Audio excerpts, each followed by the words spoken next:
Donc, bonjour à toutes et tous et merci pour celles et ceux qui nous rejoignent donc pour ce troisième et dernier temps du séminaire « Qu'est-ce qui tient en régime de crise ?» qui est co-organisé avec la direction de la prospective de la métropole de Lyon à l'occasion de son anniversaire de ses 10 ans. Merci également à celles et ceux qui sont restés peut-être depuis ce matin et en tout cas depuis ce début d'après-midi.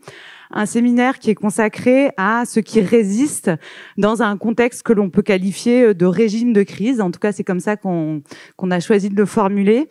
On l'a dit tout à l'heure, à Lyon comme ailleurs dans le monde, on ne peut faire que le constat de la multiplication et du durcissement des effets du changement global sur nos vies et sur nos milieux. Donc, pour en citer quelques-uns, épisodes de canicule, tempêtes, inondations et autres variations météorologiques brutales, pollution chimique des eaux et de l'air, mise en danger de la biodiversité, crise sanitaire.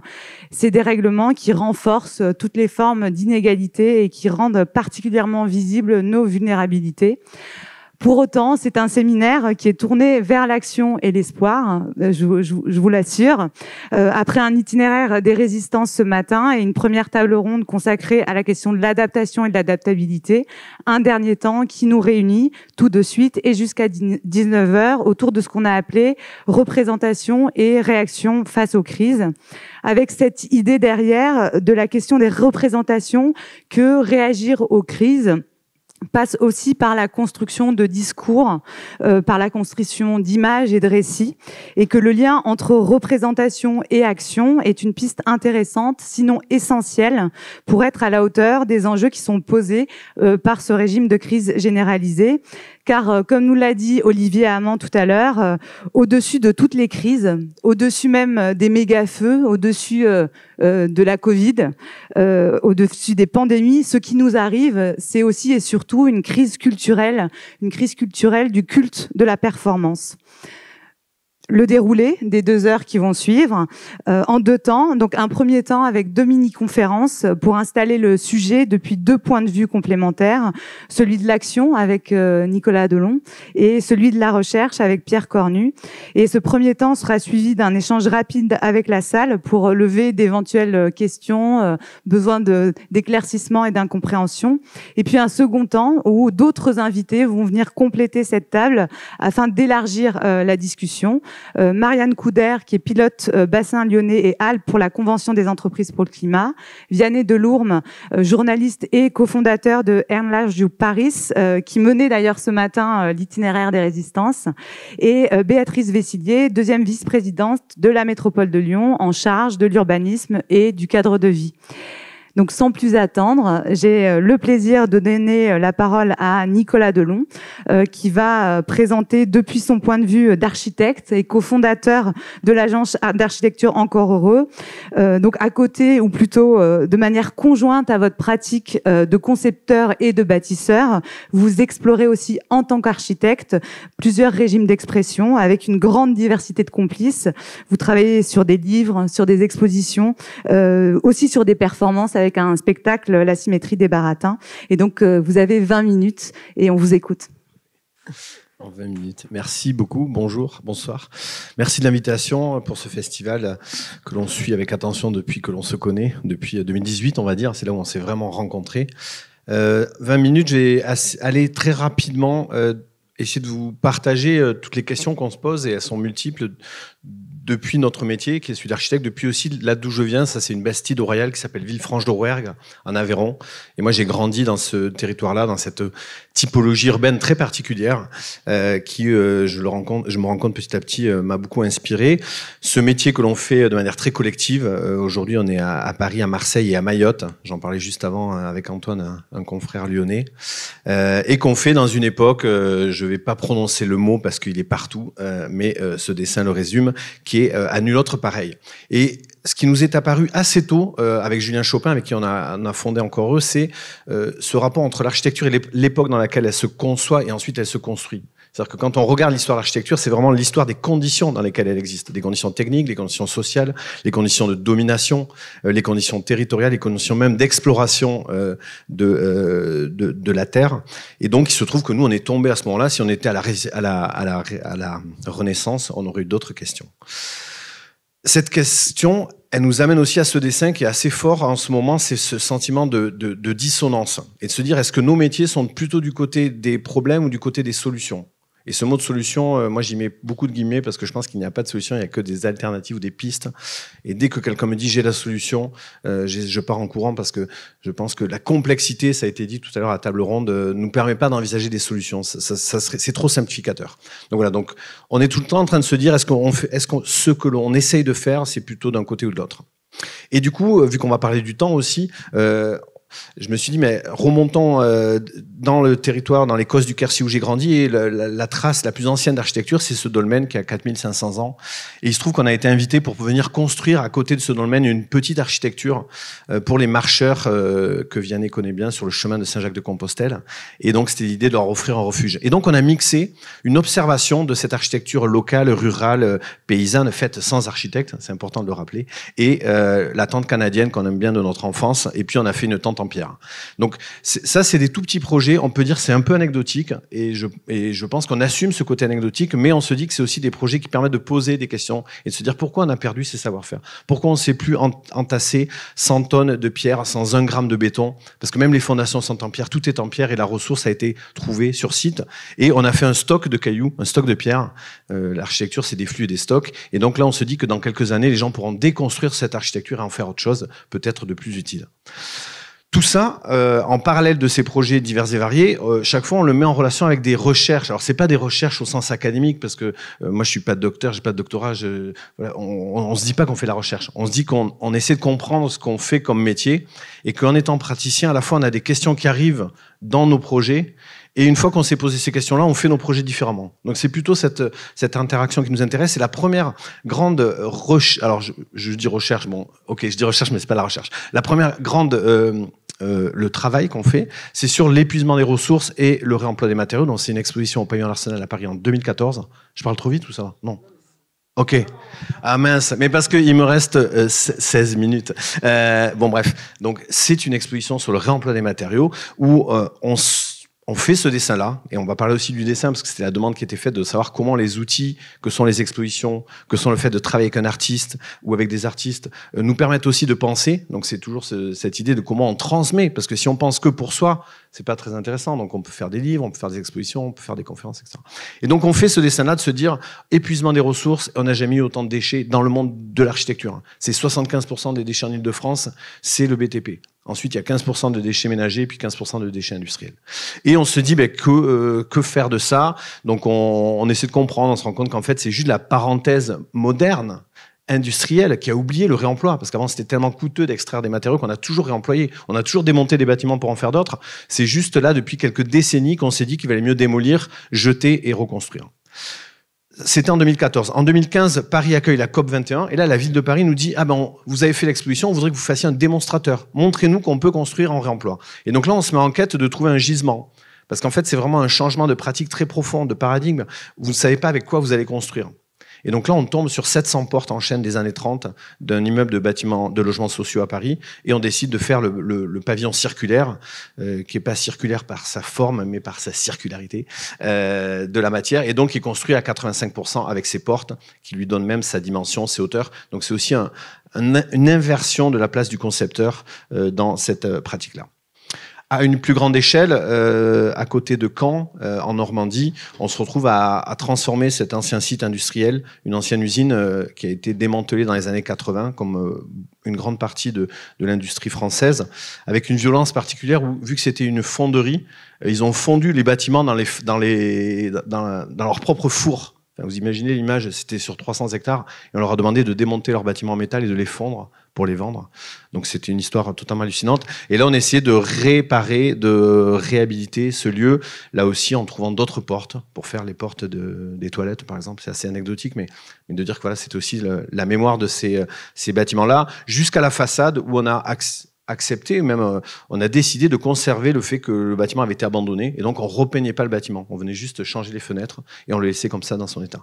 Donc c'est aussi cette question de la mesure et du temps dont on parlera. Quelles sont les traces du temps que l'on peut voir?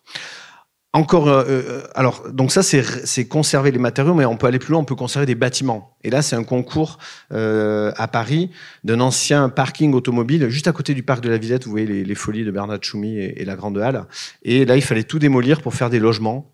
Et nous, on a décidé d'en garder une grande partie en se disant qu'il y avait toute une structure en béton et qu'on allait faire des logements dans cette structure-là.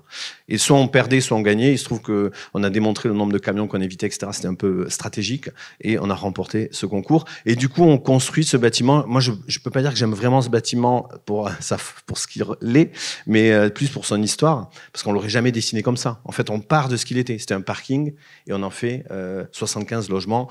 Avec par contre des grandes terrasses, des grands espaces, parce que le bâtiment était déjà là.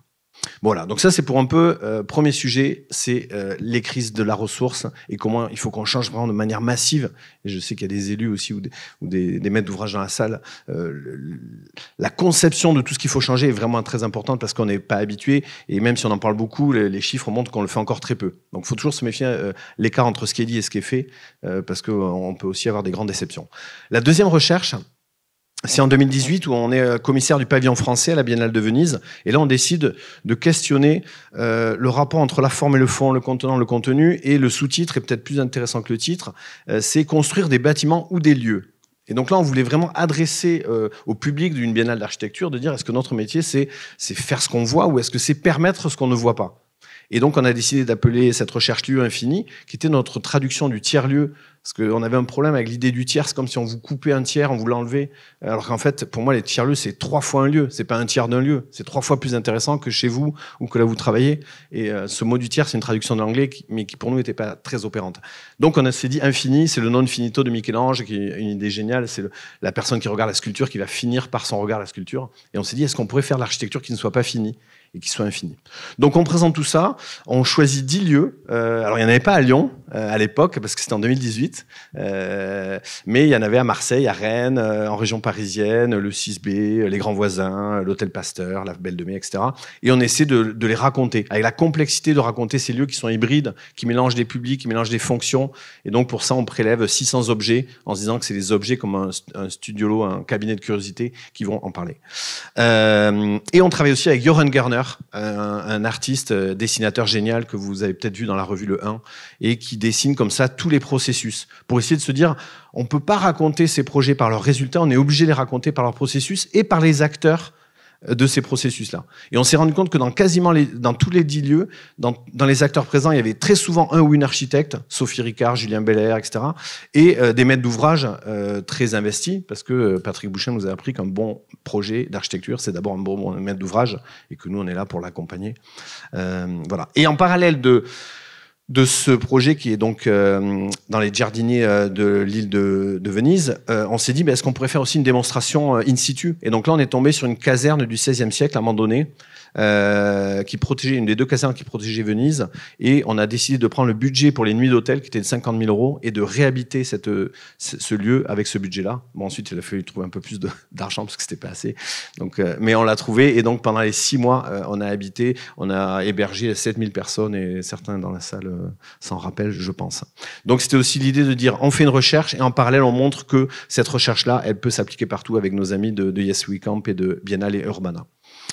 Si on change un peu d'endroit, mais en restant dans la thématique, là c'est l'Hôtel Pasteur à Rennes, donc une ancienne faculté des sciences, avec là une idée géniale du maire de l'époque, de Lavaux et de Patrick Bouchin, architecte qui nous a beaucoup inspiré, de dire je ne sais pas quoi faire de ce bâtiment. Et plutôt que d'écrire un programme, plutôt que de commander un programmiste un programme ou de dire qu'est-ce qu'on fait, ils ont dit une chose très simple. Le maire a dit à Patrick, je te donne la clé du bâtiment et pendant 2-3 ans vous l'occupez et de cette occupation naîtra le programme. Donc c'est vraiment une inversion des pratiques classiques. Et donc Patrick, il n'a pas pris la clé, il l'a donnée à Sophie Ricard, jeune architecte qui avait fait un projet assez dingue dans le nord de la France. Et donc pendant ces 3 ans, ce lieu était ouvert gratuitement. La seule contrainte pour venir l'occuper, c'était de laisser une trace de son passage dans le lieu. Donc c'était une règle très simple, vous ne payez pas, mais par contre, il faut laisser une trace, il faut améliorer le lieu. Donc il s'y est passé des choses totalement hallucinantes. Et au bout de quelques temps, il a été décidé d'en faire un projet très hybride avec une école maternelle rez-de-chaussée et un lieu social et culturel dans les étages avec des ateliers en insertion, avec tout un tas de projets. Bon, c'est un projet qui peut se déployer pendant 20 minutes, donc je vais pas le détailler, mais c'est vraiment une innovation méthodologique. Et moi, aujourd'hui, c'est vraiment ce qui m'intéresse. C'est de dire, on peut plus innover sur les matériaux, sur l'énergie, parce qu'on sait que on va faire de l'hydrogène, puis c'est pas bien. Là, il y a une étude qui est sortie sur les chaudières à bois. En fait, c'est une catastrophe parce qu'il y a des microparticules, donc c'est pire que de se chauffer avec du gaz. Bon. Donc, en fait, on peut plus innover là. C'est pas possible. Il faut innover sur ce qu'on maîtrise, qui est notre matière grise, et c'est l'organisation que l'on peut avoir. La troisième recherche, on l'a faite juste pendant le Covid, après le Covid. On a failli pas la faire parce qu'on s'est dit ça va peut-être tomber à l'eau. Et donc c'était énergie désespoir. Et donc là c'était plutôt la crise des crises. C'était un peu le global en se disant éloignons-nous de l'architecture. Et donc on fait cette recherche avec Valérie Didier et Michel Dussault qu'on avait rencontrés à Venise. Et on se dit on a vraiment quelque chose à partager. Et puis bien sûr avec Benoît Bonnemaison-Fit, un artiste, et on décide de dessiner 60 énergies et 60 désespoirs. Avec l'hypothèse que c'est peut-être parce qu'on a la conscience des deux qu'on peut encore tenir en équilibre, parce que si vous avez que des désespoirs, vous êtes collapsologue et puis vous vous effondrez, parce que c'est pas très engageant. Et si vous avez que des énergies en disant tout va bien, je vois pas où est le problème, vous êtes dans une forme de déni. Et là aussi, on sait que c'est pas très mobilisateur. Et donc, c'est une expo très simple, avec d'un côté les désespoirs et de l'autre côté les énergies qui se font face, ou dos, on sait pas. Plutôt d'eau. Et donc, d'un côté aussi, les énergies citoyennes, alternatives, dans le monde entier, c'était génial, parce que pour trouver ces 120 exemples, on en a cherché 350. On a travaillé avec des journalistes, Lou aussi était dans l'équipe. On a fait des enquêtes, on est allé chercher des gens très très loin, et on a fait cette exposition et cet ouvrage qui le compile. Et donc, on présentait des choses aussi simples avec cette puissance aussi du dessin qui permet de parler à un enfant de 8 ans ou à un élu qui est plus âgé. Il n'y a pas de limite d'âge aux élus, mais bon, de 70 ans. Et en fait, donc il y avait des dessins comme l'extractivisme, voilà, cette question d'aller chercher la ressource sur la Lune ou sous les océans, des microplastiques, de l'eau qui est cotée en bourse, et des énergies comme à gauche l'idée de One Health, c'est santé unique.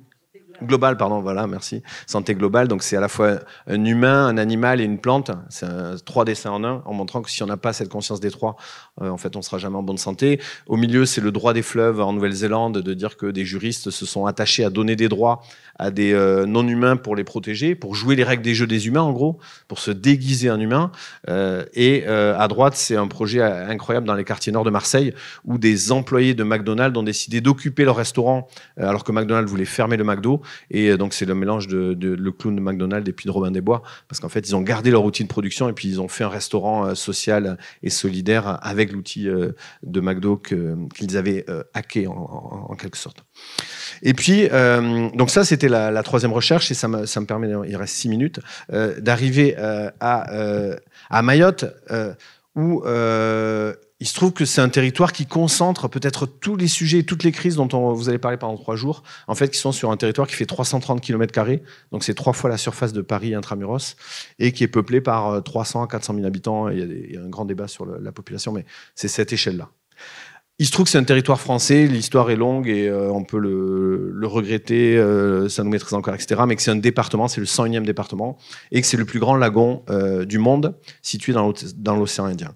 Et nous, on gagne un concours, un peu par hasard, mais pas vraiment, parce que c'est un concours lancé par le rectorat de Mayotte pour faire un démonstrateur d'une architecture scolaire écologique à Mayotte, en sachant qu'il n'y a quasiment pas de matériaux pour construire, et que la question qui nous était posée, est-ce qu'on peut faire un grand lycée pour 3000 élèves sans climatisation, et en essayant d'identifier une ressource locale. Et donc on fait une proposition, quand on est invité à concourir, on est 4 équipes, et puis on est choisi, et on décide de se lancer dans la mise sur pied d'une filière de construction en briques de terre crue, qui est le seul matériau présent sur l'île, qui était présent dans les années 70 et 80 et qui a été abandonné au profit du béton dans les années 90. Donc pour relancer une filière, c'est un travail gigantesque, parce qu'il faut à la fois certifier ces briques-là, s'assurer qu'on va pouvoir construire un bâtiment public avec des nouvelles régulations, trouver les entreprises qui vont se lancer dans cette aventure, amener des presses, faire un travail de pédagogie, etc. Donc c'est tout ce qu'on fait en installant, dès le moment où on était lauréat, une équipe sur place. Et on arrive à passer ces étapes, c'est très long, hein, ça a mis 7 ans, 6 ans. On arrive à passer étape après étape. Les briques ont failli être abandonnées parce que plus personne voulait les construire. Puis ensuite, c'était trop cher parce qu'ils avaient peur que en fait, ça se fasse pas vraiment, etc. Et donc, chaque fois, on est passé à quelques gouttes de tout ça. Et là, on a les premiers bâtiments. Donc, ils sont pas entièrement en briques, mais on essaie de dire, utilisons le béton là où il en faut vraiment, le métal ou le bois là où il en faut aussi, et puis la brique qui est un matériau génial quand même. Le 14 décembre, il y a un très grand cyclone qui ravage l'île, une violence hallucinante. Il se trouve que les bâtiments en construction tiennent. Donc là, on a eu de la chance parce que tout serait tombé. Je pense qu'on serait parti, enfin, ça aurait été trop dur. Mais ça montrait qu'on peut construire aussi une architecture écologique anticyclonique. Vous voyez, les grues sont tombées. Donc là, on a une grue qui est lestée à 110 tonnes, qui est tombée. Et puis sur un autre projet où on fait un grand gymnase, là aussi, on a la grue qui est tombée. Donc vraiment une violence hallucinante. Et là, tout d'un coup, un voile qui se lève sur la fragilité. Donc là, la table ronde d'avant, c'était vraiment, est-ce qu'on est préparé à tout ça? Alors là, je pourrais aussi en parler pendant des minutes et des minutes parce que c'est vraiment, c'est un désastre. Et en fait, moi, j'étais pas préparé à ça, je vous l'avoue, c'était très, très dur. Moi, j'y suis allé le 2 janvier et en fait, tout était à terre. Et quand je dis tout, c'est les toitures, les arbres, les coraux et surtout l'intérieur de la tête des gens, où vraiment on a une population qui au complet est en choc post-traumatique. PST. Donc il y a vraiment quelque chose d'assez hallucinant. Et donc moi j'y allais d'abord pour prendre soin de nos équipes, ensuite essayer de comprendre qu'est-ce qu'on peut faire nous comme architectes quand tout est à terre. Et voilà, donc ça c'était le choc en janvier. Et je suis retourné en février et là le choc est devenu de la colère. Parce que c'est vraiment une situation totalement hallucinante, totalement inadmissible. Même les bâches qui ont été promises pour protéger les toitures n'ont pas été livrées, les gens n'ont pas d'eau à boire. Enfin, c'est vraiment, on n'en parle plus du tout parce que d'autres actualités ont pris la place, mais il y a vraiment une situation catastrophique qui nous met beaucoup en colère. Donc on essaie de trouver des petites pistes, mais voilà. Et puis cette image là que bon, c'était juste pour vous montrer un animal. Parce qu'il faut. Parce que c'était bien. Non, c'était pour dire qu'en fait, on utilise des bons matériaux au bon endroit. Mais voilà. Et donc cette terre, donc là, on l'a déployée à Mayotte, et puis là, on passe vraiment du coq à l'âne, où on passe au restaurant du premier étage de la Tour Eiffel, où on se retrouve à faire ce concours-là un peu par hasard aussi, et on dit, ben en fait, si on le fait, on va montrer que le symbole de cette construction en acier, en fait, il faut en trouver un autre. Et donc, on décide de faire la partie centrale du restaurant en terre crue, avec Amaco, avec les constructeurs de terre crue là, qui sont pas très loin d'ici. Et vu qu'on était avec un chef cuistot qui s'appelle Thierry Marx, on a dit, ben, la terre, c'est ce qui nous nourrit et c'est ce qui construit. Donc, on fait tout le projet autour de ça, tout le concours, et puis on fait ce projet, qui est un projet de restaurant où c'est 80 € le repas, c'est pas très intéressant, mais il y a 1000 personnes qui y vont par jour. Et puis on glisse une petite installation artistique, sans vraiment le dire à personne. On fait les Warming Stripes, que vous connaissez certainement, de Hawkins, le climatologue anglais. Et puis on décide que la première bande à gauche soit le moment où la Tour Eiffel a été inaugurée, 1889. Et puis la dernière bande à droite, c'est le moment où on fait le restaurant. Et donc, les gens disent, ah, c'est le French flag, le drapeau français. Ils sont très contents. Et nous, on l'a dit à personne, on l'a même pas dit aux clients, parce que sinon, je pense qu'ils n'auraient pas accepté. C'était, bon, voilà. Mais on aime bien comme ça glisser des messages subliminaux dans les projets. Ça, non, je parle pas de ça. Je voulais juste, bon. Non, j'arrive juste à la fin parce qu'il reste 1 minute.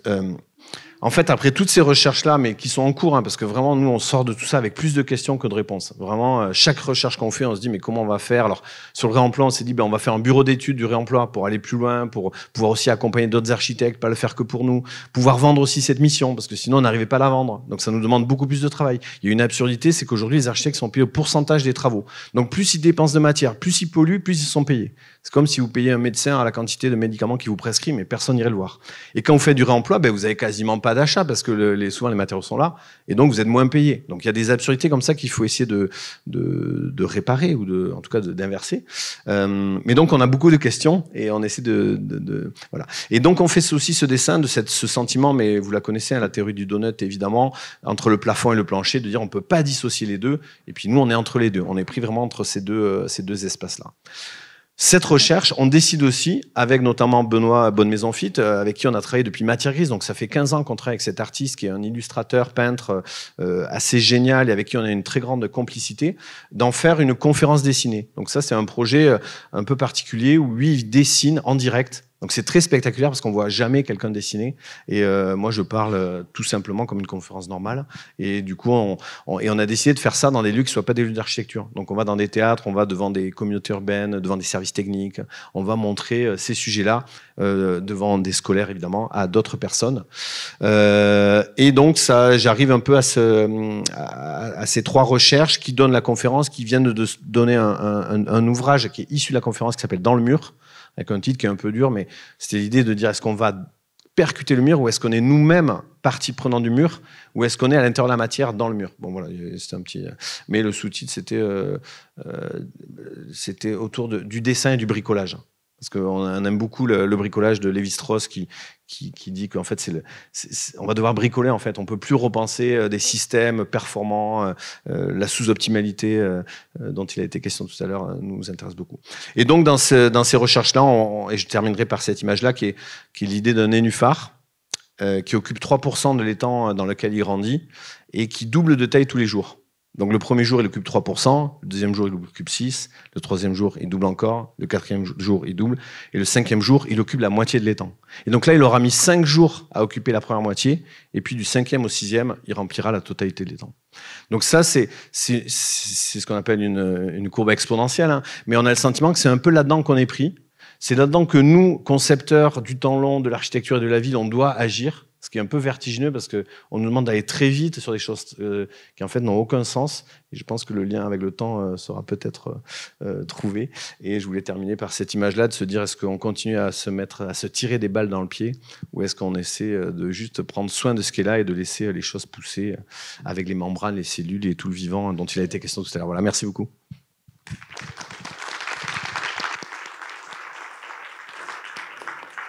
Merci beaucoup, Nicolas. Quelle maîtrise du temps. Et ça va continuer vu que j'ai le plaisir de donner la parole à Pierre Cornu. Et le temps, c'est votre matière, votre question. Vous êtes directeur de recherche à l'INRAE Clermont-Ferrand, professeur en histoire, et vous travaillez sur l'histoire du temps présent, sur ses enjeux environnementaux et sur la place des sciences et des techniques dans l'Anthropocène. Vous travaillez sur le potentiel transformateur de l'agir scientifique et vous êtes aussi président de Cité Anthropocène. Vous avez 20 minutes. Merci. Merci beaucoup. Je crois que j'ai eu une parfaite démonstration en 20 minutes chrono de pourquoi un historien s'intéresse à l'Anthropocène. Je pense que mon voisin, si on lui avait donné 2 heures, aurait parlé avec le même tempo et 10 fois plus d'images. Parce qu'effectivement, nous vivons une époque historique inouïe. Inouïe par son intensité, par sa charge émotionnelle, par son urgence de penser et aussi de construire et de déconstruire en même temps. Et que c'est ça qui fait que cette période exige que les historiens cessent pendant un petit moment de regarder les mondes anciens et se posent la question de ce qui se passe sous nos yeux et de ce dont nous sommes acteurs. Je vais rentrer dans la question des récits et du temps par un film que vous avez probablement tous vu, Don't Look Up. Et quand je l'ai regardé, je me suis demandé pourquoi ce film ne fonctionnait pas pour moi.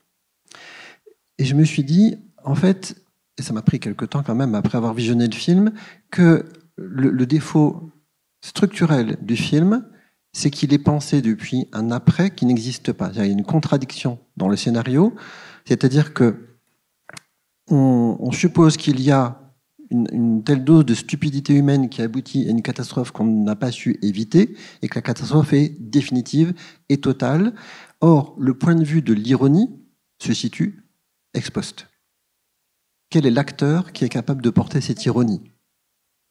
Et donc, en fait, on ne croit pas à la catastrophe, même quand on regarde cette accumulation de bêtises, parce qu'on est dans le partage d'une ironie qui est dans un après, qui doit forcément exister, parce que comme spectateur, on est dedans. Et on revient, en fait, à quelque chose qui est fondamental dans notre regard historique sur le monde. Les historiens ne sont pas les seuls à faire de l'histoire. Ce n'est pas d'ailleurs ni les plus efficaces, ni les meilleurs. Tout le monde a un regard historique sur le monde. Et on est habitué culturellement, de manière encore plus ancienne que le culte de la performance, à regarder le temps dans un après abstrait. C'est-à-dire qu'on a cet adage « l'histoire jugera ». On pense que la crise, elle peut nous rendre perplexes, elle peut nous rendre malheureux, elle peut nous déboussoler, mais l'histoire en rendra compte. Et quand j'ai fait des études d'histoire, on m'apprenait à regarder les gens calmement et froidement en disant « un jour, ils seront tous morts et j'aurai leurs archives et je pourrai dire ce qu'ils ont été ». C'est affreux comme métier, historien, hein, en fait. Et là, la situation anthropocène m'oblige à me dire « je ne pourrais pas survivre au temps anthropocène pour en parler de manière docte, en disant pourquoi ces gens-là étaient dans la folie, l'erreur, l'accumulation, etc. » Donc, il n'y a pas de sagesse de l'après qui permet de rendre compte du moment anthropocène. Et quand déjà on accepte ça, de ne pas se projeter dans un futur hypothétique d'où on pourrait juger les choses avec froideur et recul analytique, on a peut-être une petite chance qu'il y ait un futur. C'est tout le paradoxe de la situation anthropocène, c'est d'accepter l'hypothèse qu'il n'y ait pas de futur qui va peut-être nous permettre d'en refaire un. Et je dirais que par rapport à effectivement l'échec de ce scénario de Don't Look Up, je vais mobiliser une référence bien plus ancienne, Les Mille et une nuits, c'est comment on fait pour se raconter des histoires pour que la mort n'arrive pas. Comment on fait pour continuer le récit. Sauf que, effectivement, dans la fiction des Mille et une nuits, il s'agit de continuer à raconter des histoires pour empêcher la fatalité du crime d'advenir. Mais nous, il faut qu'on réussisse la prouesse de jouer les Mille et une nuits, non seulement en racontant, mais en rendant réelles nos histoires. C'est-à-dire que le grand défi de l'Anthropocène, c'est qu'on ne peut pas se contenter de se raconter des histoires pour s'endormir. On a besoin de les transformer en actes. Et je crois qu'effectivement, la question qu'on brasse aujourd'hui, c'est dans la crise anthropocène, comment on fait pour que les gens qui sont dans l'action, dans la construction, dans le faire, mettent un esprit de réflexivité, de recherche et de quel est ce temps malade dans lequel j'agis. Et que les chercheurs, les intellectuels, les écrivains, les artistes, eux, se disent comment je peux pas simplement penser, mais aussi faire en sorte que cette pensée contribue à produire un récit qui permet de retramer le temps. En fait, c'est ça.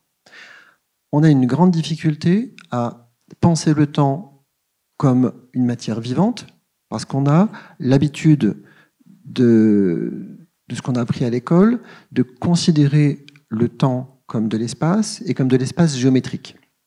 On nous a tous enseigné que le temps est une ligne infinie, infinie vers le passé, infinie vers le futur, qu'en fait on a tout le temps, et que le temps est d'une qualité égale dans l'histoire humaine et dans l'histoire géologique et dans l'histoire de l'univers, malgré tout ce qu'on peut savoir sur les théories, sur la formation du cosmos.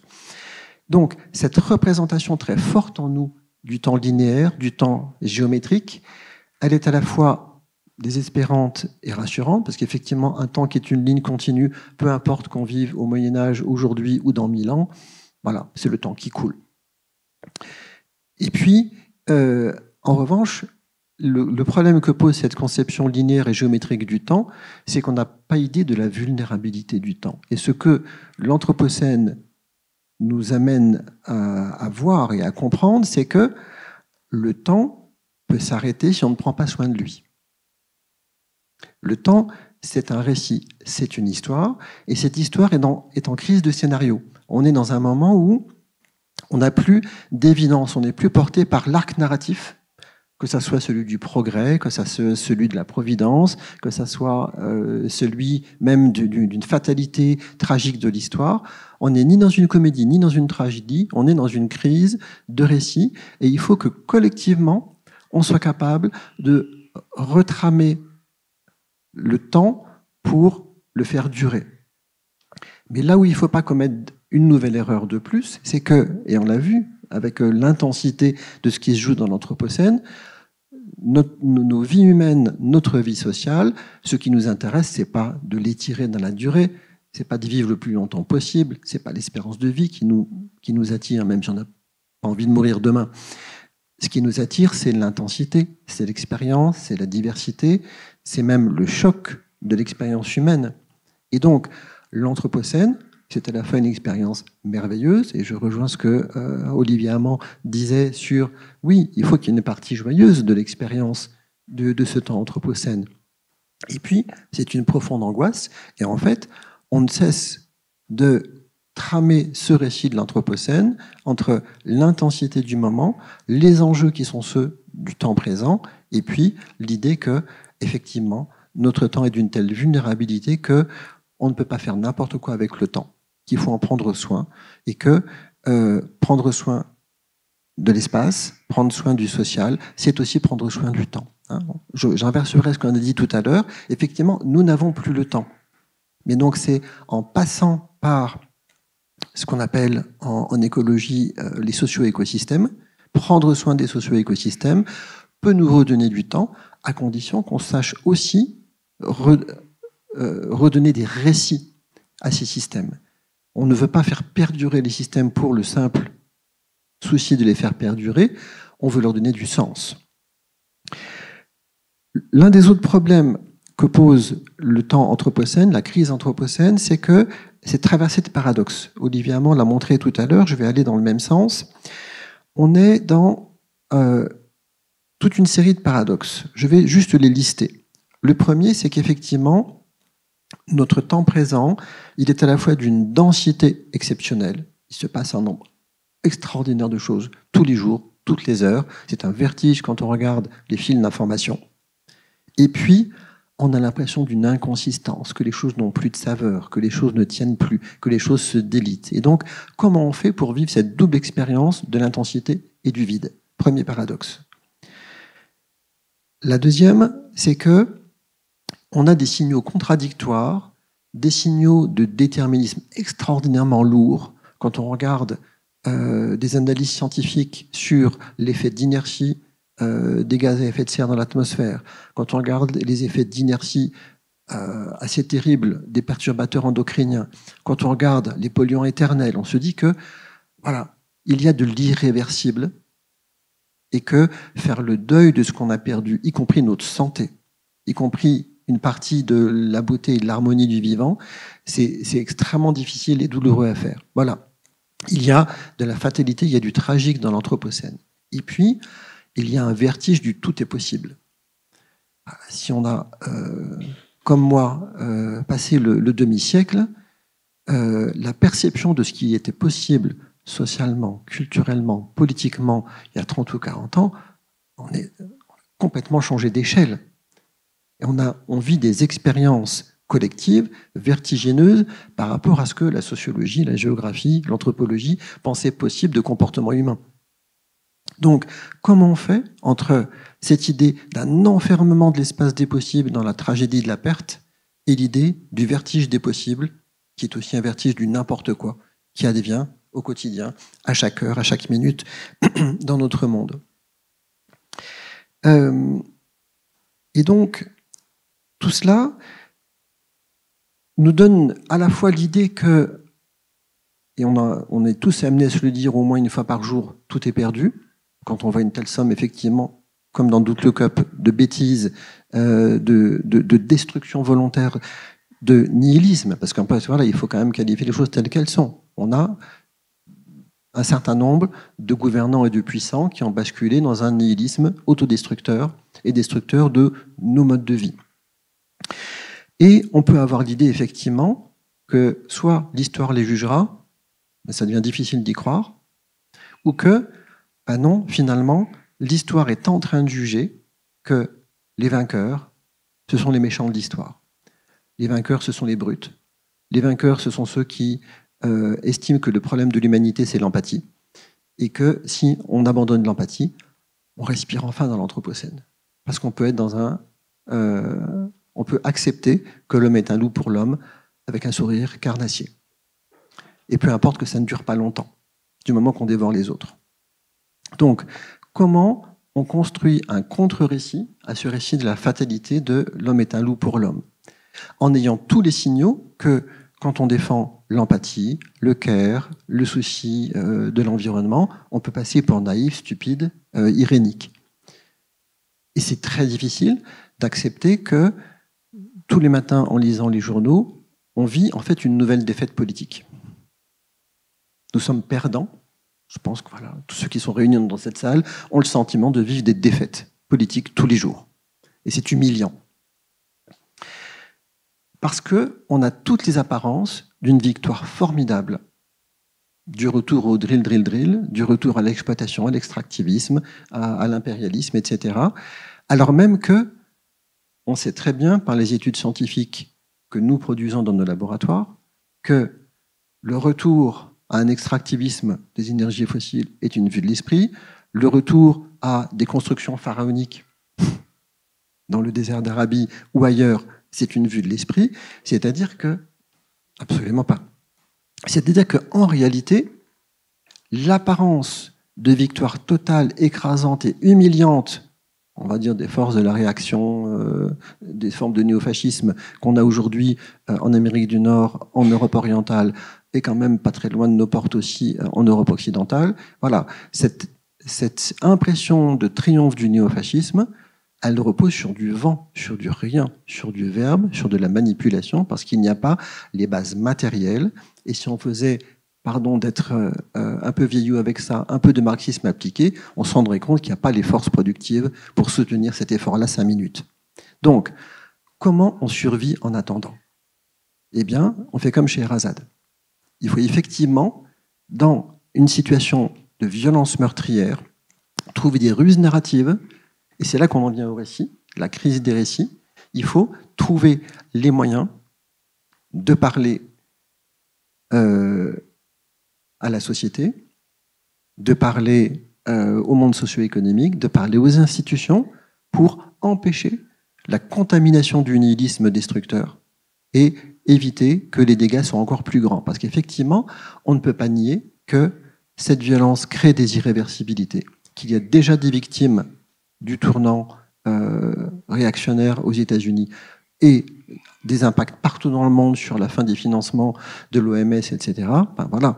Quand vous avez un pouvoir qui supprime les statistiques de surveillance épidémiologique, c'est une intention meurtrière. Et les conséquences, on va les avoir tout de suite. Donc, on ne peut pas se consoler en se disant qu'il suffit d'attendre et que l'histoire jugera. Il faut agir maintenant. Et donc, on en est là effectivement dans l'idée que le temps est fragile, que nous ne sommes pas tous conscients et solidaires dans l'idée qu'il faut soigner le temps. En gros, nous sommes obligés de nous dire que pour être bienveillants, nous devons accepter qu'il y a une figure de l'ennemi. Et c'est tout le paradoxe aussi de la situation anthropocène, qu'il faut s'endurcir face à l'ennemi pour être capable d'être doux entre nous et avec notre environnement. Et cette tension nouvelle, cette idée qu'il faut être à la fois dur et doux, qu'il faut être dans l'urgence du combat, dans la survie immédiate et prévoir le temps long, ben c'est une grande difficulté. En même temps, nous vivons une époque où nous n'avons jamais été aussi informés par la recherche scientifique et technique, jamais aussi éduqués, jamais avec un tel accès à l'art, à la création, à la pensée, et que on a, et c'est quand même un des bons aspects de l'économie de la communication par le numérique, un accès extraordinaire à tout ce qui se fait aussi de bien sur la planète, et que ça fait ressource. Mais ça fait ressource à condition qu'on soit capable de tramer un récit avec ces ressources-là, et de penser une résistance d'une autre vision du temps, une autre vision du temps présent, à partir de ces ressources-là. Il me semble que on ne va pas épuiser le sujet dans les quelques minutes qu'il me reste, mais il faut avoir un regard extrêmement aigu et critique sur comment nous pensons les récits et quels récits sont fondés dans la vérité de nos existences. Il y a un nombre effarant de récits frelatés, de récits commodes, et ils ne sont pas tous sur la droite de l'échiquier. C'est la grande difficulté d'accepter l'idée qu'il faut être très sévère avec les propositions narratives.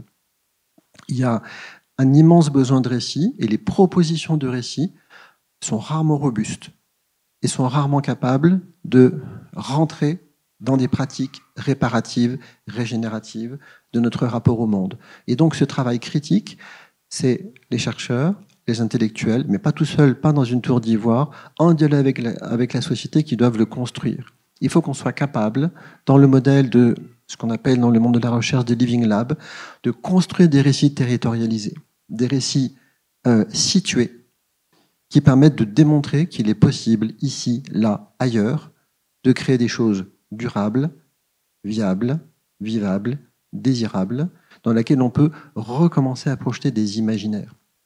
L'idée n'est pas de mutiler l'imagination en pensant qu'elle nous a fait du mal en nous mettant dans une forme de démesure. Il faut retrouver des imaginaires non extractivistes, c'est-à-dire des soucis de création et de réalisation de l'humain qui ne soient pas fondés sur une domination de la nature et sur une empreinte insupportable sur le monde matériel et le monde vivant. Et ça, il me semble que ce n'est pas un chantier qui a été identifié assez solidement, de se dire que ce n'est pas simplement un foisonnement de propositions qui va nous tirer de là. Il y a un moment où on a besoin, pas simplement de miettes de récits, mais aussi de les articuler dans un nouveau récit partagé et partageable, qui dépasse les frontières culturelles et qui soit capable effectivement de faire résistance et de faire en sorte que cette petite musique des mille et une nuits puisse se démultiplier et créer non pas une tour de Babel où chacun crée sa survie dans son coin, mais créer un mouvement qui soit capable de résister à un système d'oppression et d'extractivisme qui, lui, est quand même relativement coordonné. Enfin, c'est assez transparent, les conjonctions qui se font entre les gens qui veulent garder la rente pétrolière, ceux qui veulent garder la rente des minerais et ceux qui veulent garder les rentes de la puissance fondées sur des outils militaires. Donc, on a effectivement besoin de penser la cohérence de l'ennemi pour penser la cohérence du contre-récit qu'on veut produire. Et ça, effectivement, ça exige bien qu'on accepte l'idée que la situation anthropocène, on ne la pense pas ni depuis un passé qu'on regrette, ni depuis la Lune où on n'ira pas vivre, ni depuis un futur qu'on n'a pas encore construit, et qu'on est les deux pieds dedans, que ça nous rend chargés en émotions, en représentations contradictoires, et que donc il n'est pas possible d'être purement rationnel. Et que pour autant, on a besoin d'être stratège. On a besoin d'accepter nos émotions liées à l'anthropocène, comme l'éco-anxiété, et d'être suffisamment stratège pour tenir face à une situation qui, elle, exige de l'acuité. Parce que nous sommes dans des combats asymétriques. Si nous rentrons dans un rapport de force frontale, nous perdons. Nous l'expérimentons tous les jours actuellement. Donc il faut être plus malin, plus résilient, d'une certaine manière, que l'adversaire. Et ça demande effectivement de bien se poser la question de comment on projette nos imaginaires du temps présent dans une action itérative, pas à pas, qui pourra effectivement petit à petit dépasser ce mur du devenir. Cette idée qu'on a une espèce de mur en béton devant nous parce qu'on ne voit pas derrière. Et pour franchir ce mur, il ne faut pas qu'on l'attaque à la masse, il faut qu'on soit capable de le contourner ou de trouver effectivement autre chose que simplement une fuite. Et l'idée qu'on va aller de fuite en fuite par rapport aux dégâts de ce qu'on a pu commettre. Voilà.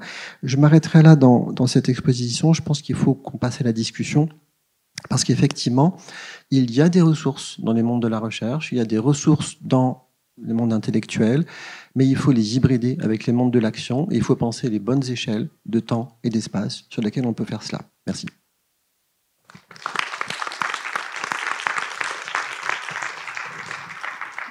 Merci beaucoup Pierre. Donc des histoires robustes, non pas pour s'endormir comme Sherazade, mais pour agir. Peut-être avant d'ouvrir la table ronde à nos trois autres invités, s'il y a un temps de questions, est-ce qu'il y a déjà des questions dans la salle, des demandes de précision ou des remarques, des retours? On peut se prendre 5-10 minutes. Bonjour, oui, ça marche. Tout ce qui a été dit me parle beaucoup parce que je suis journaliste et autrice de bande dessinée, notamment avec un personnage qui s'appelle Azad et qui nous raconte des histoires, cette chère Azad-là, sur les plantes. Est-ce que vous avez un exemple ou des exemples de récits dont vous parlez qui peuvent, d'une certaine manière, servir de contre-feu à ces discours de mort qu'on entend effectivement partout et de plus en plus, et qui ont aussi quelque chose d'attirant, hein. De toute façon, il y a quand même quelque chose de fascinant dans ce qu'on entend dans ces discours-là. Est-ce que vous avez des propositions, des pistes de choses à lire, à entendre, à regarder, etc.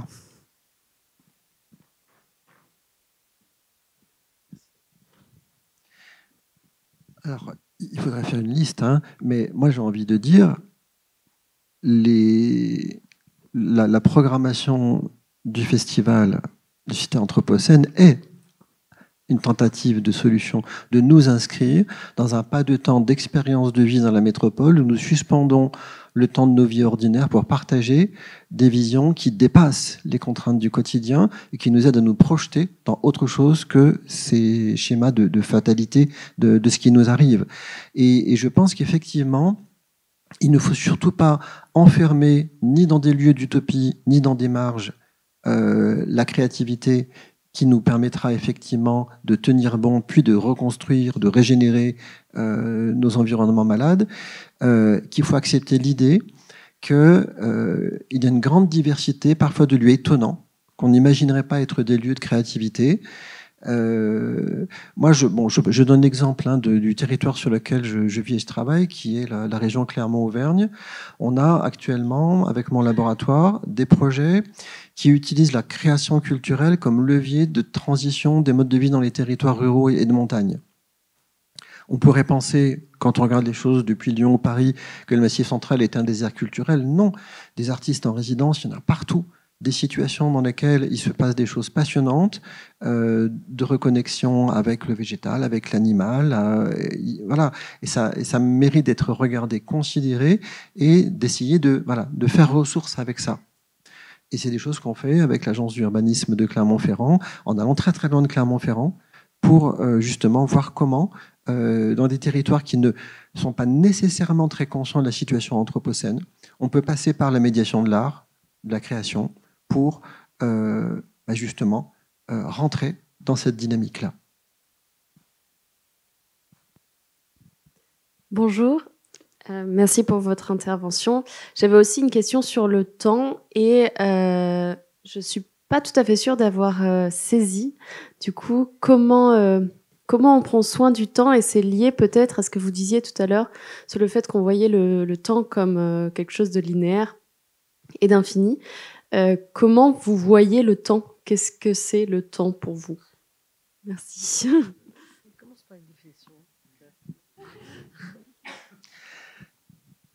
Je vois le temps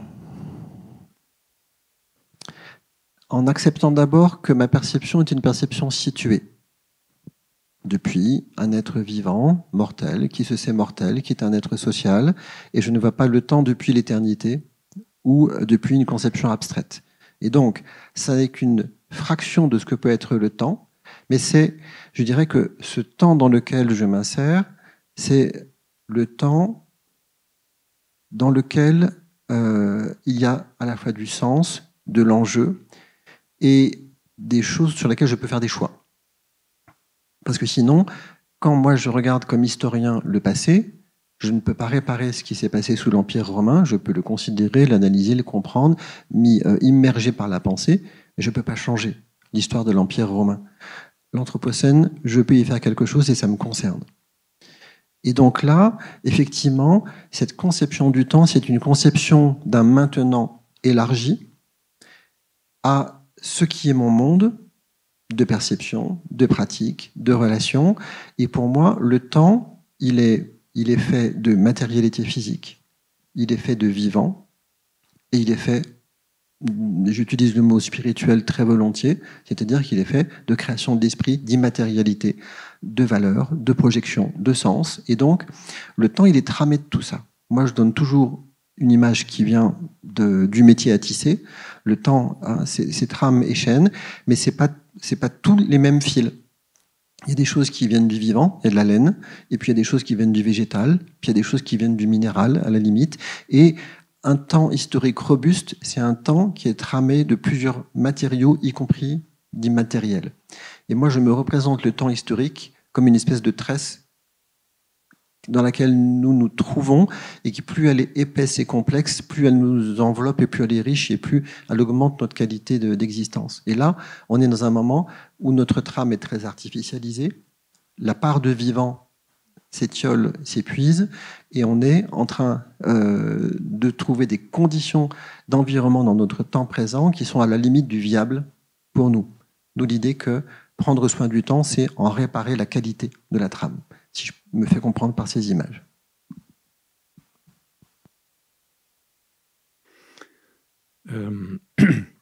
Vous évoquiez la difficulté et la nécessité en même temps de construire des récits ou des contre-récits. Et cette difficulté ne s'oppose-t-elle pas justement à une époque qui est en perte de confiance par rapport au récit? C'est-à-dire qu'on peut observer malgré tout que le monde dans lequel nous vivons a de moins en moins confiance dans les récits, les grands récits, fussent-ils politiques ou autres. Et donc, face à ce constat de perte de confiance, on voit de plus en plus de demandes émerger sur de l'action, c'est-à-dire dire, OK, construire un propos, OK, mais en même temps agir. Et comment agir? Et donc, ça renvoie à une question que le camarade Marx que vous évoquiez tout à l'heure évoquait, c'est-à-dire est-ce que c'est la conscience qui détermine la vie ou la vie qui détermine la conscience? Donc, on commence par quoi finalement? Je veux dire, est-ce qu'il faut transformer les choses pour que la conscience de cette transformation possible puisse prendre corps? Ou est-ce qu'il faut attendre de construire un véritable récit qui nous amène vers de l'action? Je ne sais pas s'il faut qu'on aille trop loin dans cette discussion philosophique pour ne pas se perdre collectivement, mais on a commencé déjà à instruire cette question dans la première série d'interventions, en se demandant si, par exemple, en allant du côté du comportement des plantes et des écosystèmes, on ne pouvait pas retrouver des modèles viables pour nous. La difficulté, en fait, c'est que Karl Marx avait une vision déterministe de l'histoire, globalement. Il pensait effectivement qu'il y avait une rationalité à l'œuvre. Il tirait ça de Friedrich Hegel, l'idée que l'histoire est gouvernée par la raison, l'histoire mène quelque part, et que toutes les luttes et toutes les misères de l'histoire sont la lente décantation de processus qui sont présents depuis les origines. Et on ne peut plus accepter ça aujourd'hui. On ne peut plus l'accepter parce qu'on voit bien que la raison ne mène pas l'histoire, ou alors la raison et la déraison sont la même chose. Donc, comment on fait pour ne se référer ni entièrement aux valeurs, ni entièrement à la raison, en sachant que les deux ont commis des crimes de masse au XXe siècle et au XXIe, et qu'on a besoin d'une vigilance qui est, pour moi, le fait que, en réalité, la chose la plus difficile à faire, c'est d'accepter que le sens de l'histoire n'a pas de solution, et que à chaque fois qu'on cherche à donner un sens à l'histoire, on crée des horreurs. Et donc cette sagesse de la problématicité, c'est la chose la plus difficile à trouver. Et pour moi, ça rejoint ce qu'on disait tout à l'heure sur le culte de l'efficience. Si on arrête de penser qu'en étant efficient, on va réparer le monde, si on accepte l'idée que le monde est imparfait, que nous sommes imparfaits, et qu'on peut faire des choses intenses dans l'imperfection, et voire même dans la contradiction, on peut paradoxalement se redonner du temps historique devant nous. Donc il n'y a pas de solution qui est du côté d'une stratégie univoque s'appuyant sur la raison, la force, le mythe ou le retour à la nature. Ça, pour moi, effectivement, c'est des récits simplificateurs et trompeurs. Peut-être Nicolas, ça marche? Oui. Sur ce rapport entre action et récit, enfin, est-ce que l'action précède le récit ou est-ce que le récit précède l'action? Enfin, je ne sais pas si cette dichotomie, enfin, est-ce que agir, c'est pas déjà aussi raconter une histoire? Est-ce que quand on raconte une histoire, on n'était pas déjà en action? Et je trouve que dans ce que vous présentez de votre pratique et ce lien entre des recherches narratives, expérientielles, artistiques et comment elles se lient à votre pratique d'architecte, de bâtisseur, on voit qu'il y a peut-être pas d'opposition entre action et histoire. Ce qui est assez clair, en tout cas dans mon champ, et celui que je pratique, c'est que c'est très dur de faire un bâtiment s'il n'est pas incarné, s'il n'est pas porté, s'il n'est pas raconté.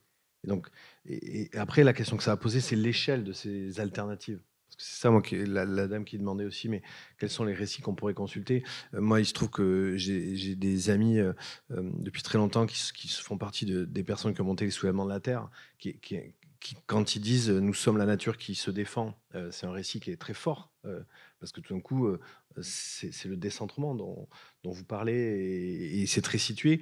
Mais ce récit-là, pour l'instant, c'est un récit d'opposition, assez peu mobilisateur, qui fait même peur parce que tout un tas de gens essaient de le démonter et d'employer des mots qui sont totalement inadaptés, comme éco-terroriste par exemple. Et donc, moi je trouve que, et c'est vrai que par rapport à ces discussions sur l'OTAN, quand je vous montre des petits bâtiments de quelques mètres carrés, on se dit, mais en fait tout est anecdotique. Et je trouve qu'un des enjeux aussi de la réponse à ce temps-là, c'est est-ce qu'à un moment on trouve l'effet levier, l'effet d'échelle, ou est-ce qu'on est condamné à une somme d'anecdotes qui font qu'on évite d'aller dans le mur, quand même, comme vous le disiez. Enfin, moi, c'est une question qui m'obsède parce que là aussi, je me dis, est-ce qu'il faut accumuler les anecdotes Je crois pas du tout la fable du colibri, par exemple. Elle me désespère. Elle est très peu politisante. C'est hallucinant. C'est de dire que chacun, parce qu'on va trier ses déchets, non, ça se situe pas. On sait que si on fait tout ce qu'on peut comme individu, on est à 20% de l'effort nécessaire. Donc, je veux dire, il faut arrêter avec ces fables. Et donc là, moi, où je vous rejoins, c'est vraiment sur cette sévérité. Moi, je pense qu'il y a un déficit de travail des élus, des professionnels dans tous les domaines, et que voilà, on ne pourra pas le faire à la légère, quelque part. Et donc, c'est vrai que cette sévérité, ce mot-là, on l'aime pas trop, mais peut-être qu'il nous oblige, je sais pas. Enfin, voilà, c'était pour répondre un peu à la question, mais lancer le débat déjà. Voilà. Je sais pas si ça résonne. J'ai l'impression que c'est pas... parfait. Merci Nicolas. Je propose qu'on poursuive et que nous rejoignent maintenant nos autres invités pour un temps d'échange peut-être plus élargi. Vianney Delourme, Marianne Couder et Béatrice Vessillier, vous êtes bienvenus. Je vais commencer par présenter nos nouveaux invités. Vianney Delourme, donc vous êtes président et cofondateur du média indépendant Enlarge Your Paris, un média qui explore le Grand Paris avec une attention toute particulière pour la culture, pour les questions aussi écologiques, d'économie sociale et de loisirs aussi, le lien entre culture et loisirs. Et vous organisez de nombreux événements comme des randonnées urbaines, mais aussi des rencontres autour de l'arbre, par exemple. Et vous avez donc mené l'itinéraire des résistances de ce matin. Marianne Couder, bonjour. Vous êtes pilote bassin lyonnais et Alpes d'une association qui s'appelle la Convention des entreprises pour le climat. Et vous avez un diplôme d'ingénieur. Vous avez d'abord travaillé dans le domaine de la transformation digitale avant de bifurquer. Donc là, ce sont vos mots. Donc bifurquer pour consacrer votre énergie et vos compétences au service des enjeux écologiques. Et vous rejoignez donc en 2021 l'association Convention des entreprises pour le climat. Et vous êtes aujourd'hui copilote de ce mouvement sur le territoire de Rhône-Alpes. Béatrice Vessillier, bonjour. Donc, vous êtes urbaniste de formation et vous avez travaillé dans différents services du ministère de la Transition écologique et solidaire sur les thèmes de l'aménagement et des mobilités. En parallèle, vous êtes engagé au sein d'Europe Écologie Les Verts depuis 1997 et vous êtes élu depuis 2001. Vous êtes aujourd'hui et depuis 2020 deuxième vice-présidente de la métropole de Lyon en charge de l'urbanisme et du cadre de vie et vous présidez aussi Urbalion qui est l'agence d'urbanisme de l'aire métropolitaine lyonnaise. Pour commencer cette partie plus élargie du débat, je voulais partager avec vous une donnée qui nous a été donnée de rencontrer dans le cadre d'une mission qu'on a de préfiguration de l'école de la résilience à Lyon, qui est une donnée du sociologue Pierre Gilbert, qui dit que si on prend la population générale, il y a 20% des personnes qui sont sensibles aux alertes rationnelles, aux données, à la logique. Donc peut-être des choses qu'on partage aussi dans les articles scientifiques.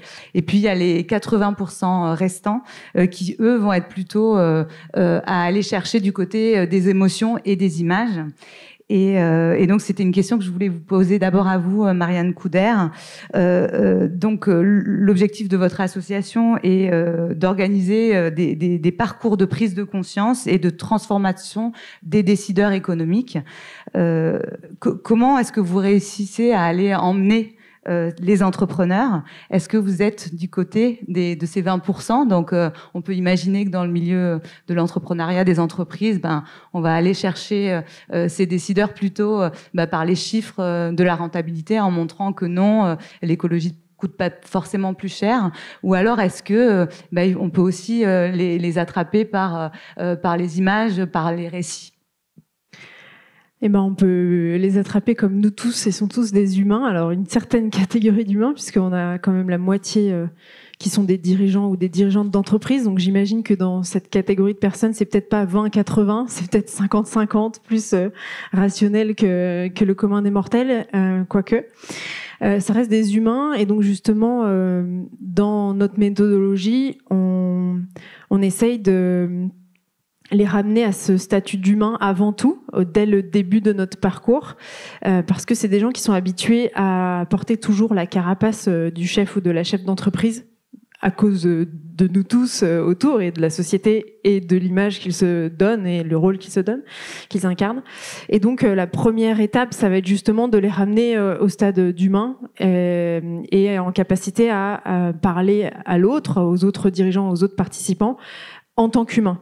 Donc à gommer en fait, ou à enlever cette carapace. Et c'est souvent ce qu'ils nous disent. Quand je viens dans les sessions CEC, j'enlève ma carapace. Et donc il y a une partie rationnelle qui est importante, parce qu'on est tous quand même attachés aux données, et qu'on est attachés au fait de dire que la science n'est pas une opinion. Donc c'est quand même un point d'ancrage qui est essentiel, surtout en ce moment.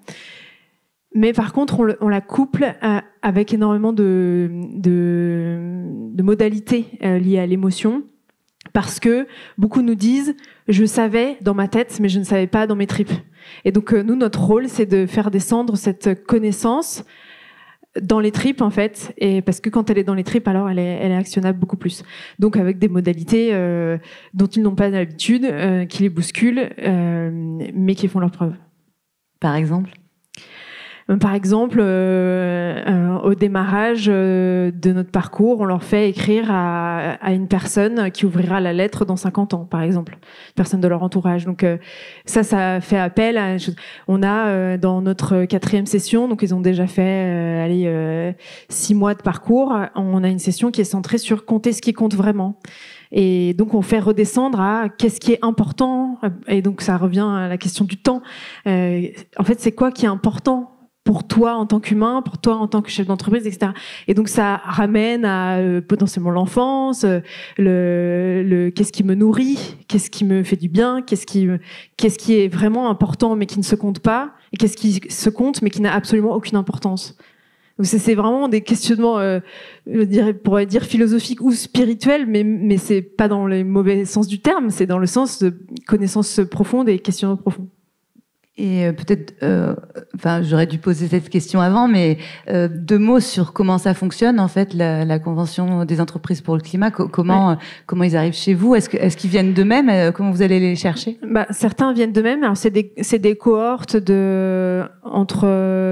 ça dépend des territoires, mais entre 40 et 80 entreprises. Ils viennent à 2 personnes, le dirigeant ou la dirigeante de l'entreprise, plus une personne de son choix. Donc ils viennent en binôme. Et ils font 11 mois avec nous, et ils passent par 6 sessions d'un jour et demi avec nous, et on les fait donc évoluer et construire une feuille de route, donc une sorte de récit pour leur entreprise. Et comment ils arrivent ? Certains ont envie, parce qu'ils sont au pied du mur. Alors, par exemple, cette année, on avait eu pas mal de gens du secteur de l'immobilier au sens large, parce que au pied du mur, et que donc il faut bien se réinventer d'une manière ou d'une autre. D'autres parce qu'ils ont le temps et l'envie altruiste. Et puis d'autres parce que leurs copains entrepreneurs leur ont dit ce truc est génial, il faut que tu y ailles, voilà. Mais et certains nous le disent totalement de manière franche. Je savais pas ce que j'allais foutre ici, quoi. Enfin, et c'est très bien, on aime bien ça aussi. En tout cas, ils sont tous là de manière volontaire. Personne n'est otage du parcours. Je ne sais pas si on est tous volontaires tout seuls. On est tous poussés par quelque chose, plus ou moins, dans les choses qu'on fait dans la vie. D'ailleurs, ça me permet de rebondir sur une autre question pour vous, plus sur votre parcours à vous. Vous dites avoir bifurqué dans votre carrière professionnelle. Vous veniez du monde de l'ingénierie et du digital. Vous, quel a été le moteur de ce changement ? Est-ce qu'il y a eu une histoire d'histoire aussi ? Oui, il y a eu... donc effectivement, moi j'étais le modèle. On travaille bien à l'école, on fait le mieux possible dans la représentation globale. Qu'est-ce qu'on peut faire ? Et donc un peu sans choix finalement, hein, un chemin comme ça. Et j'ai eu trois choses qui sont arrivées de manière synchronisée, qui ont amené des crises de sens en fait, de 3 façons différentes. Un retour de congé maternité qui bouleverse beaucoup de sens chez les parents. Ça c'est assez classique. Un Covid, c'est un peu moins classique. Ça nous a tous un peu bouleversé quand même sur qu'est-ce qui est important et de quoi ma vie est remplie en fait quand je vais plus au boulot ou quand je vais différemment au boulot, etc.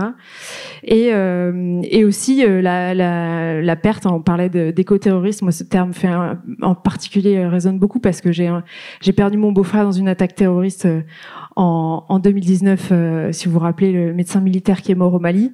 Et donc ces 3 événements de crise de sens, très différents les uns des autres, amènent à dire j'ai du temps, qu'est-ce que j'en fais, comment je l'occupe et comment j'en fais profiter aussi. J'ai la chance d'en avoir, d'être dans une catégorie plutôt privilégiée, donc j'ai une certaine forme de responsabilité de l'utiliser à bon escient. Voilà. Merci.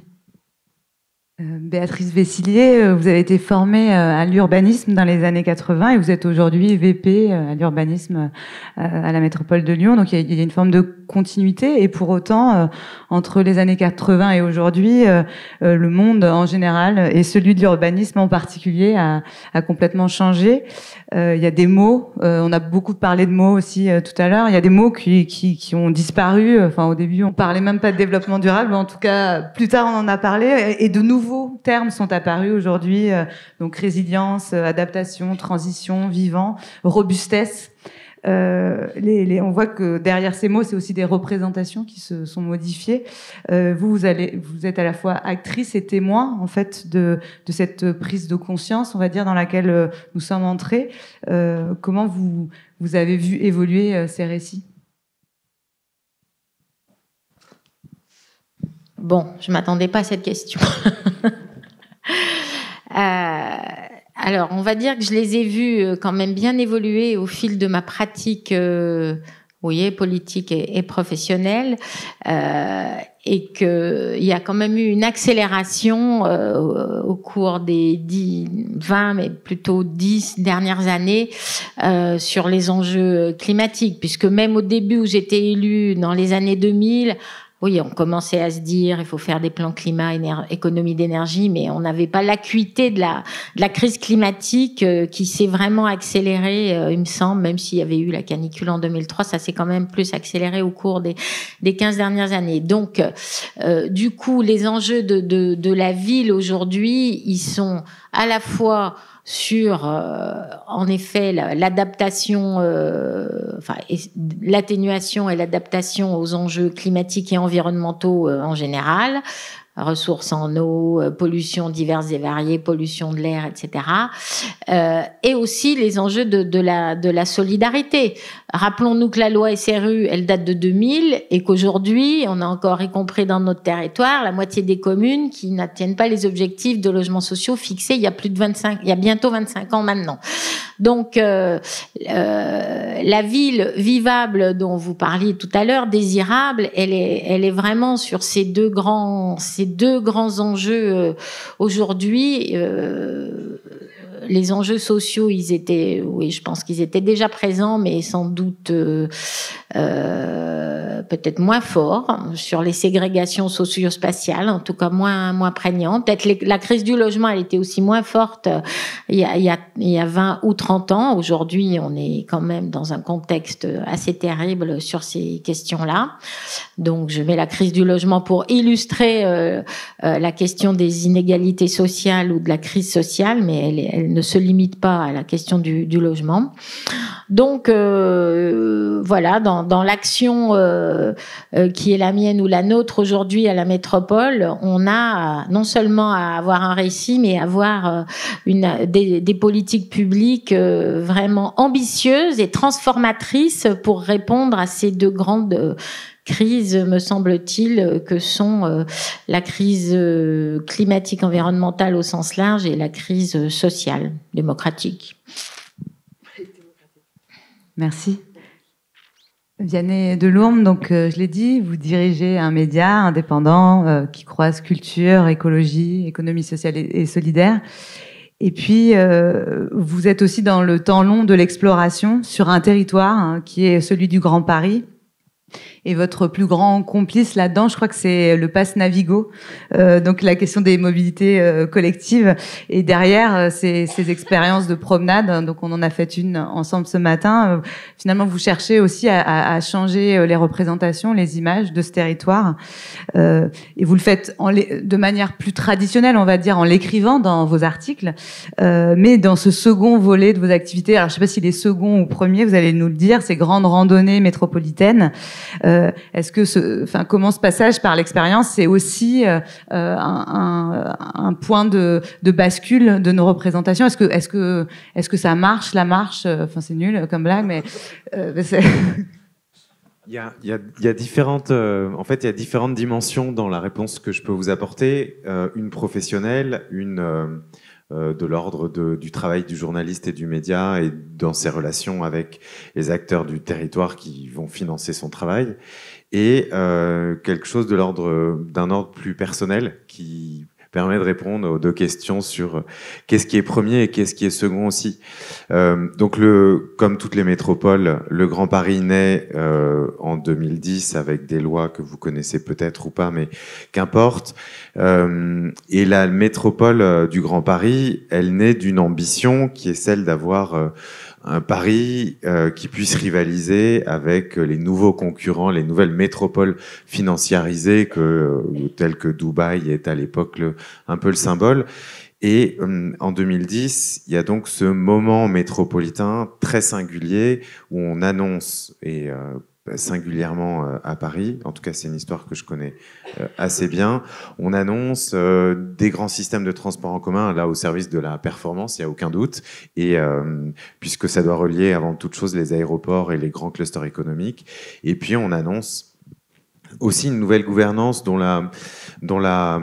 les attendus et les effets pour les habitants sont pas hyper explicites et pas hyper clairs.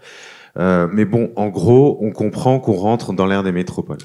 Et à ce moment-là, on est un groupe de journalistes travaillant pour des médias nationaux, donc parisiens, et vivant plutôt en banlieue. Moi, je suis le Parisien du groupe, mais il y a un peu tout dans ce collectif-là, de Arte, RFI, JDD, etc.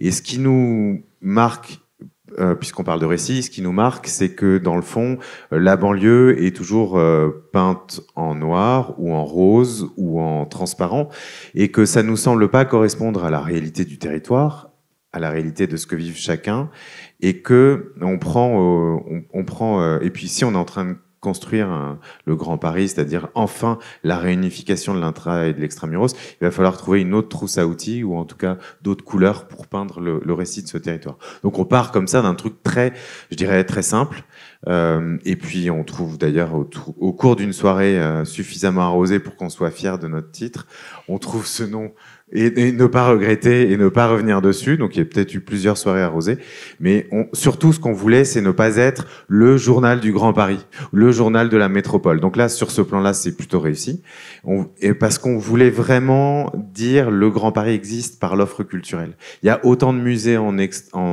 intra qu'en extramuros. Alors les plus grands musées sont dedans, mais en fait il y a plein de musées dehors et à l'extérieur, de patrimoine, etc. Et tout ça vaut la peine d'être considéré. C'est vécu, c'est utilisé, c'est fréquenté, mais ça vaut la peine d'être rassemblé dans un grand récit. Et en 2015, il y a un truc qui est hyper important. Tu as parlé du Pass Navigo, et c'est tout d'un coup notre titre de transport devient dézoné. C'est-à-dire qu'on sort d'un système où il y avait 5 zones tarifaires, 1, 2, 3, 4, 5, oui 5, mais qui renvoyait la 5e zone, c'était au-delà de la province. C'était la no-go zone avant que Fox News ne parle de no-go zone. C'était loin de chez loin. C'est-à-dire c'était pas qu'une question d'argent, c'était une question de péage. Donc à partir du moment où il y a un péage, il y a ceux qui passent et ceux qui passent pas, etc. Et donc ça saute. Et nous on se dit, le Grand Paris, il y a une loi, il y a un président du Grand Paris et tout, mais enfin déjà il existe par cette circulation. Et en même temps il n'y a pas d'imaginaire. Et en 2015, on décide de faire le premier tour piéton du Grand Paris, parce qu'on se dit le 1er janvier 2016, la métropole existe. c'est notre territoire, il va falloir qu'on s'en empare. Mais dans le fond, ces 131 communes, c'est plutôt l'arbitraire des discussions politiques. Mais où sont les gens, où sont les paysages, où sont les réalités vécues, sociales, etc. Donc on part faire un tour piéton du Grand Paris, 48 heures non-stop, pour relier les points hauts. Vous savez, on était vraiment les trucs de débutants, quoi. Pour relier les points hauts, c'est-à-dire tous les grands panoramas qui permettaient de saisir la métropole et de se dire, bah, c'est chez nous, puisqu'on est comme dans une carte postale.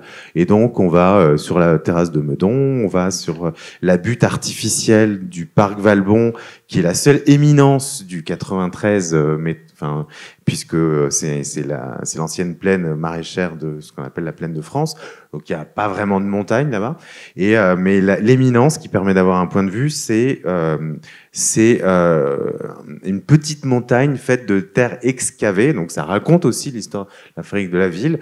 Les terres excavées du RER et de l'autoroute A1 qui passe juste à côté. Mais de là, on a une vue. Donc, l'idée, c'était de se décentrer, de sortir de Montmartre et de ce regard un peu sur la métropole depuis l'hypercentre et de faire ça. Bon, bref, on fait ça. À l'époque, on a notre petit moment de gloire. Je reçois un coup de fil de TF1 qui me dit « Vous êtes le président du Grand Paris ?» Je dis « Bien sûr, évidemment, évidemment. » Et donc, on les emmène marcher avec nous et on fait l'ouverture du JT. Et ils trouvent ça hyper cool.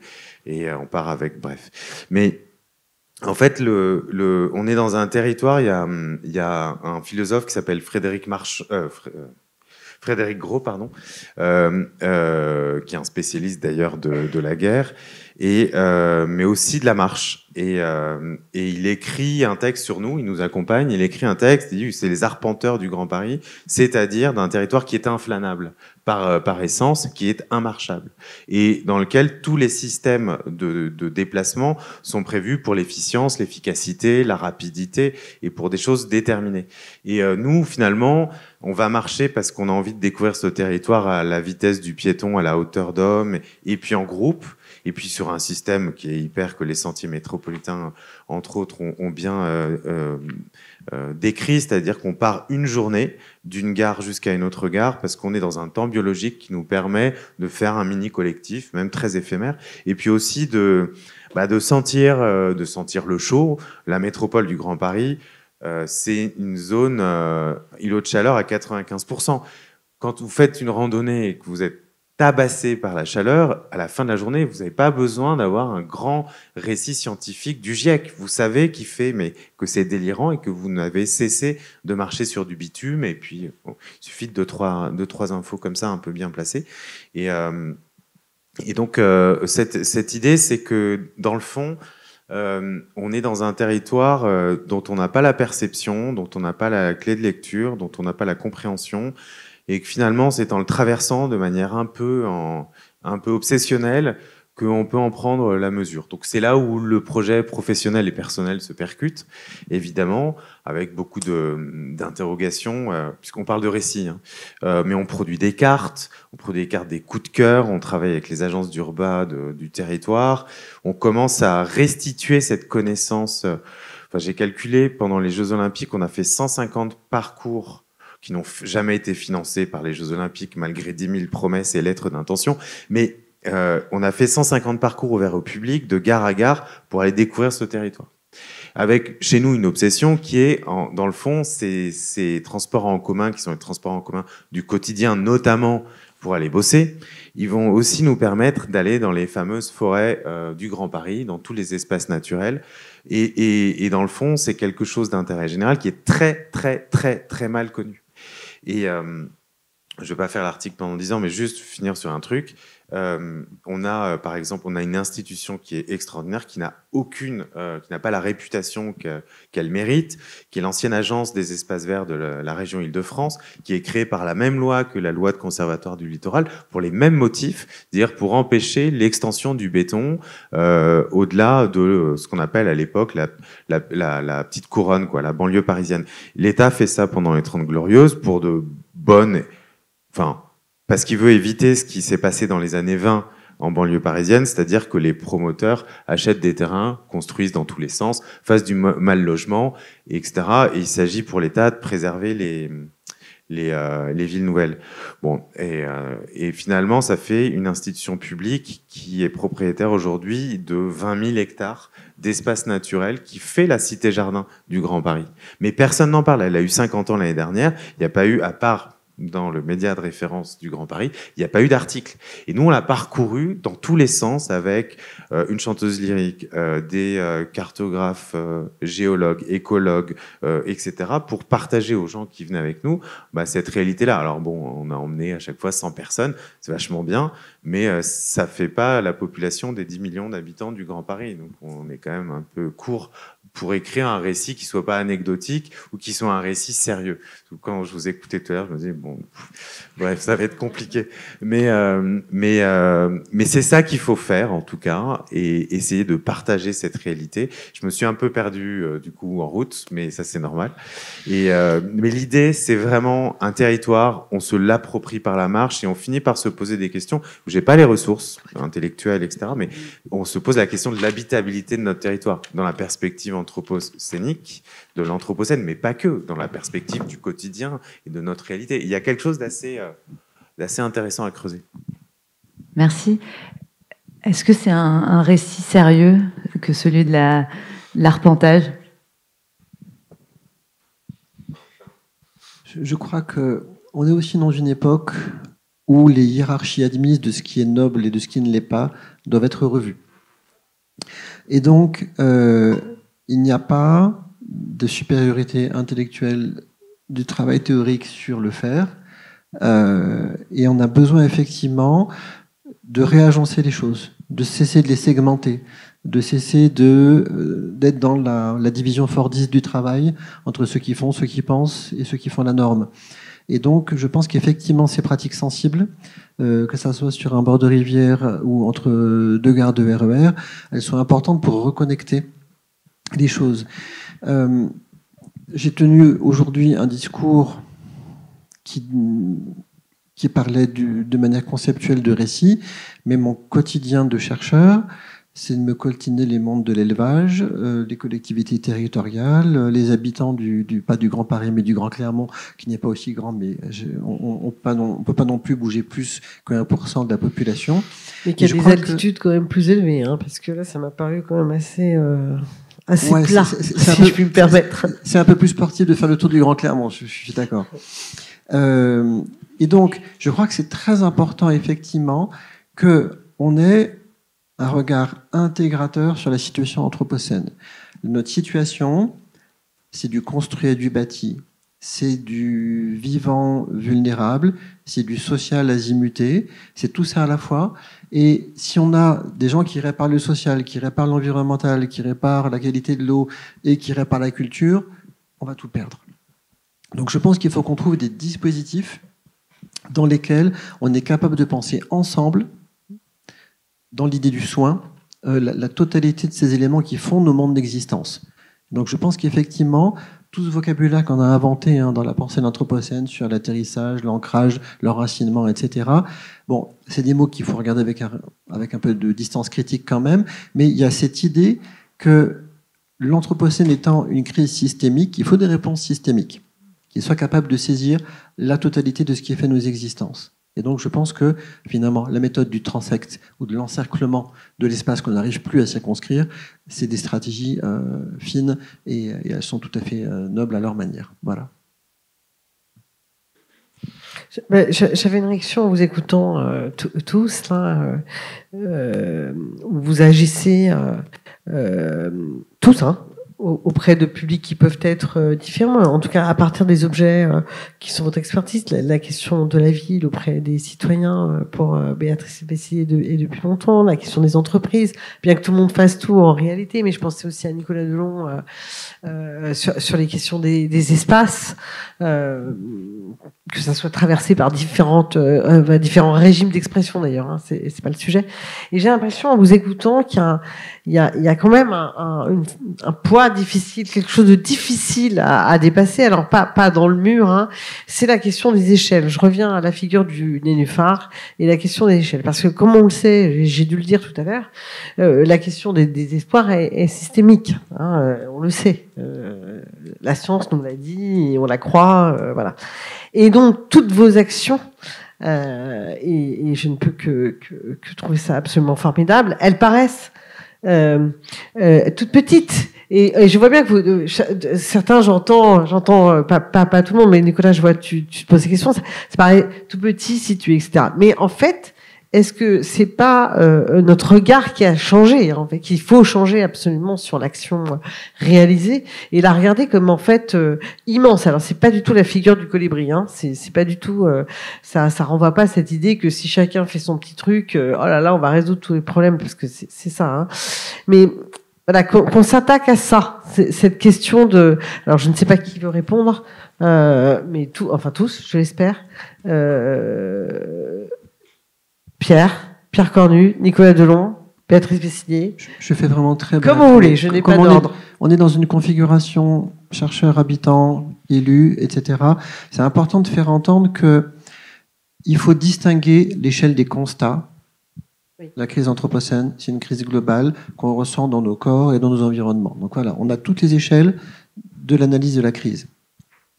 Il y a des lieux de verrouillage sociotechnique ou politique sur lesquels il est très difficile d'agir. Les grandes firmes, la crise des États-nations. On a des moments là, moi je sais que dans mon institut de recherche, chaque fois qu'on essaye de faire bouger les choses au ministère de l'Agriculture, c'est un peu désespérant. Voilà. Donc, il faut contourner les endroits où il y a des verrouillages politiques ou sociotechniques. Il faut passer par l'infra, par le supra. Bref, il faut se faufiler pour aller là où on peut faire des bascules. On ne cesse en analyse écologique de parler de manière négative des tipping points qui sont des dépassements de l'empreinte humaine sur la Terre. Il faut arriver à générer des tipping points positifs, c'est-à-dire des points de bascule vers de la durabilité. C'est ce qu'on fait dans le champ des sciences de la durabilité dans lequel je suis impliqué aussi. Et on le fait effectivement en pensant global et en agissant sur des échelles méso, avec les métropoles, avec les collectivités. Je prends l'exemple des projets alimentaires territoriaux. C'est un formidable levier de connecter les gens, les projets alimentaires territoriaux, les PAT.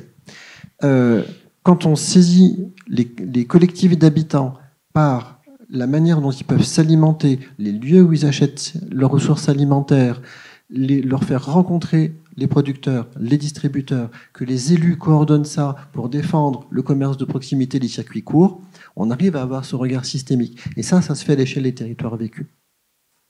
En même temps, si on ne veut pas être inondé de produits faits dans des conditions écologiques désastreuses en Argentine, il faut aussi de la régulation internationale. Il faut se battre dans les instances de discussion des normes économiques mondiales. Donc on a besoin d'être stratège et d'agir aux échelles pertinentes et de passer là où on peut passer.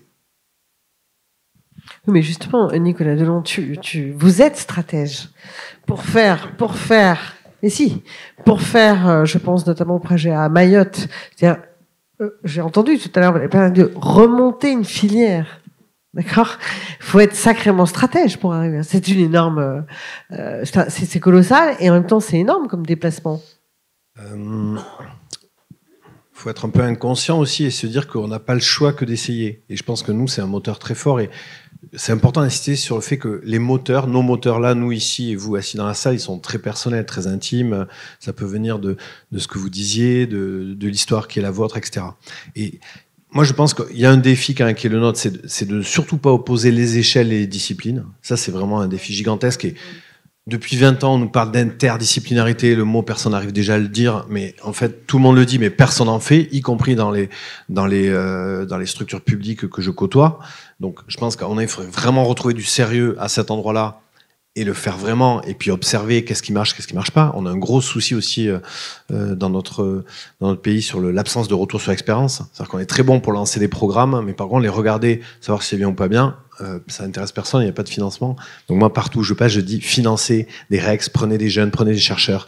Nous, c'est ce qu'on fait sur nos projets. Nous, si un matériau ne marche pas, on ne va pas construire avec. On est obligé de le faire, sinon le bâtiment il s'effondre. Donc je pense qu'on a encore de la marge sur cet enjeu-là, et ne pas opposer les disciplines, ne pas opposer les chaînes, ne pas opposer les temporalités. Et là, moi, je le vois vraiment à Mayotte où il y a des débats sans fin, l'urgence, la demi-urgence, le temps long, etc. Et chacun défend son territoire économiquement aussi. Parce que les acteurs de l'urgence, les ONG, sont pas ceux de la reconstruction.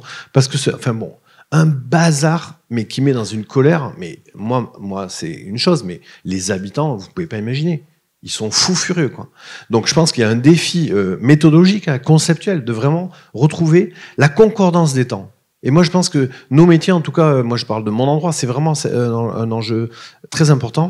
Et l'autre point, c'est que moi, j'adore observer des gens qui changent d'avis sur des sujets et qui passent, je dirais pas de notre côté, mais en tout cas qui tout d'un coup, parce qu'ils font une marche, parce qu'ils font un atelier avec les CEC, tout d'un coup ont une révélation. Et moi, je l'ai eu plusieurs fois dans mon métier. J'ai assisté, j'ai peut-être participé à des sortes d'épiphanies comme ça, de dire, ah ben oui, la maire de Malakoff notamment, qui avait signé le permis de construire pour démolir la Tourine C, qui est une élue écologiste, etc. Mais en fait, elle a écouté les scientifiques, elle a écouté les architectes, elle a écouté ses habitants, et c'est devenu la première opposante à la démolition.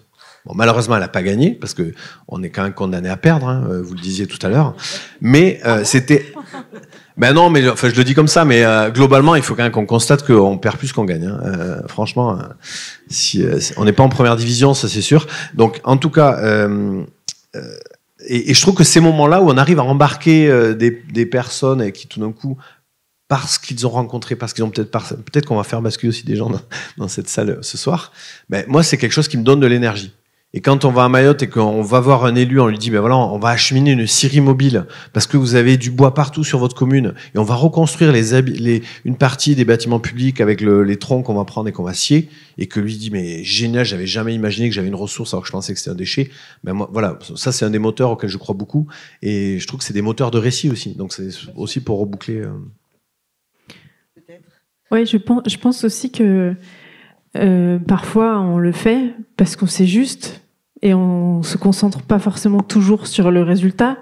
Il y avait un intervenant qui était venu et quelqu'un lui posait la question en disant qu'est-ce qui vous donne de l'espoir, et il lui a dit mais je m'en fous d'espérer, je m'en fous, je fais parce que c'est juste et parce que je veux m'endormir sur mon oreiller, sur mes deux oreilles, quoi, ou je veux dire à ma petite fille que je savais et que j'ai fait ce que j'ai pu. Et donc, en fait, parfois, il faut aussi peut-être s'extraire de cette question de va-t-on y arriver ? En fait, faisons-le pour déjà vivre bien en soi, quoi, chacun de nous, quoi. Béatrice Cécilier, merci, Marianne Couder. Quand on est une élue écologiste, effectivement, on a envie de transformer la vie des gens. J'ai oublié de... Là, pardon. Oui, de transformer la vie, enfin d'améliorer la vie des habitantes, des habitants, en ayant bien conscience des limites planétaires, de toutes ces questions très globales, mais d'agir au quotidien et d'y arriver dans une approche systémique, parce que effectivement, on est bien conscient que la crise elle est systémique et que du coup, nos politiques publiques elles doivent être transversales et pensées vraiment en articulation. Et quelques exemples pour vous dire qu'il me semble qu'on y arrive et qu'on a gagné quelques batailles. Mais il y en a encore d'autres à mener par rapport au récit et à la conscience générale qu'on aurait tous et toutes, quels que soient les partis politiques, sur l'urgence écologique, et puis qu'après, quand on fait, là, on n'est plus tout à fait alignés. Alors, quelques batailles, quelques actions qui me semblent illustrer comment on traite on a une approche systémique. On a, dans un site d'urbanisme transitoire, ça c'est aussi une des nouveautés de l'urbanisme de ces dernières années par rapport à il y a 30 ans, on a créé tout un site d'économie sociale et solidaire et circulaire autour du reconditionnement des vélos. Et du coup, vous avez dans la métropole maintenant toute une flotte de free vélos, là, les vélos verts, des vélos reconditionnés dans le cadre d'emploi, d'insertion, d'activités sociales et solidaires dans un site d'urbanisme transitoire, qui sont donnés aux jeunes de moins de 26 ans, apprentis, étudiants, pour se déplacer facilement dans la métropole. Donc là, on a bien un cercle vertueux de mobilité, d'activité économique et de réutilisation d'une ressource. Ça, je trouve que c'est assez intéressant. Notre objectif, c'était 10 000 Free Vélove. On n'y est pas encore tout à fait, mais on est à plusieurs milliers déjà. Commencé il y a 3-4 ans, donc c'est pas mal. Les Free Vélove verts, voilà. On arpente le territoire en Free Vélove, et puis en Vélove, et puis en vélo perso, et voilà. J'y reviendrai sur le vélo. Autre exemple, un grand succès, je trouve, de notre politique depuis quelques années, c'est les bornes à compost dans l'espace public. C'est quand même tout bête, ça, d'avoir enlevé quelques places de stationnement et d'avoir dans toutes les communes de la métropole mis les bornes à compost où chacun amène ses déchets organiques plutôt que de les mettre dans sa poubelle grise. C'est un succès fou, et honnêtement, il y a une adhésion d'un geste simple où chacun, quelles que soient ses convictions politiques, a envie de faire ce petit geste qui permet d'éviter d'aller incinérer des ordures ménagères. Donc là, on a un récit, je trouve, simple et efficace. Je ne sais pas si c'est le mot.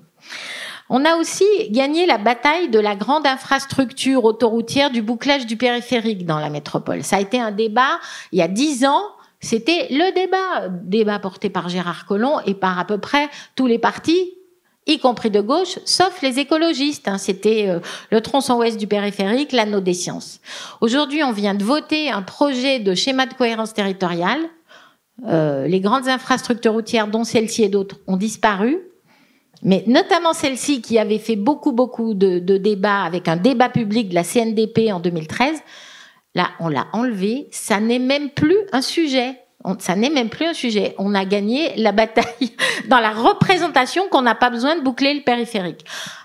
Par contre, on n'a pas gagné tous les débats sur les mobilités.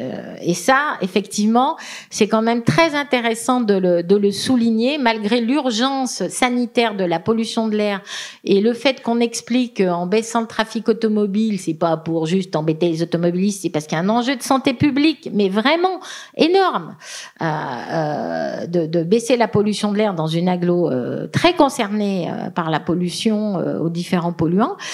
Eh bien, pour autant, tout le monde est d'accord d'améliorer la santé en baissant la pollution de l'air. N'empêche que, pour la plupart d'entre vous qui êtes à Lyon, vous voyez bien les débats qu'on a aujourd'hui sur la métropole est en chantier de partout, on peut plus circuler, c'est l'enfer, c'est le dogmatisme écolo, c'est anti-bagnole et tout. Et là, oui, bien sûr, les aménagements cyclables, c'est important, mais si on gagne, on s'empressera de supprimer la zone à faible émission. On a beau expliquer que la zone à faible émission, c'est une loi nationale et pas par un gouvernement écolo. C'est une loi d'il y a quelques années, c'était même déjà Macron qui a établi les zones à faible émission. Et quand on applique la loi, on se fait taxer de dogmatique anti-voiture.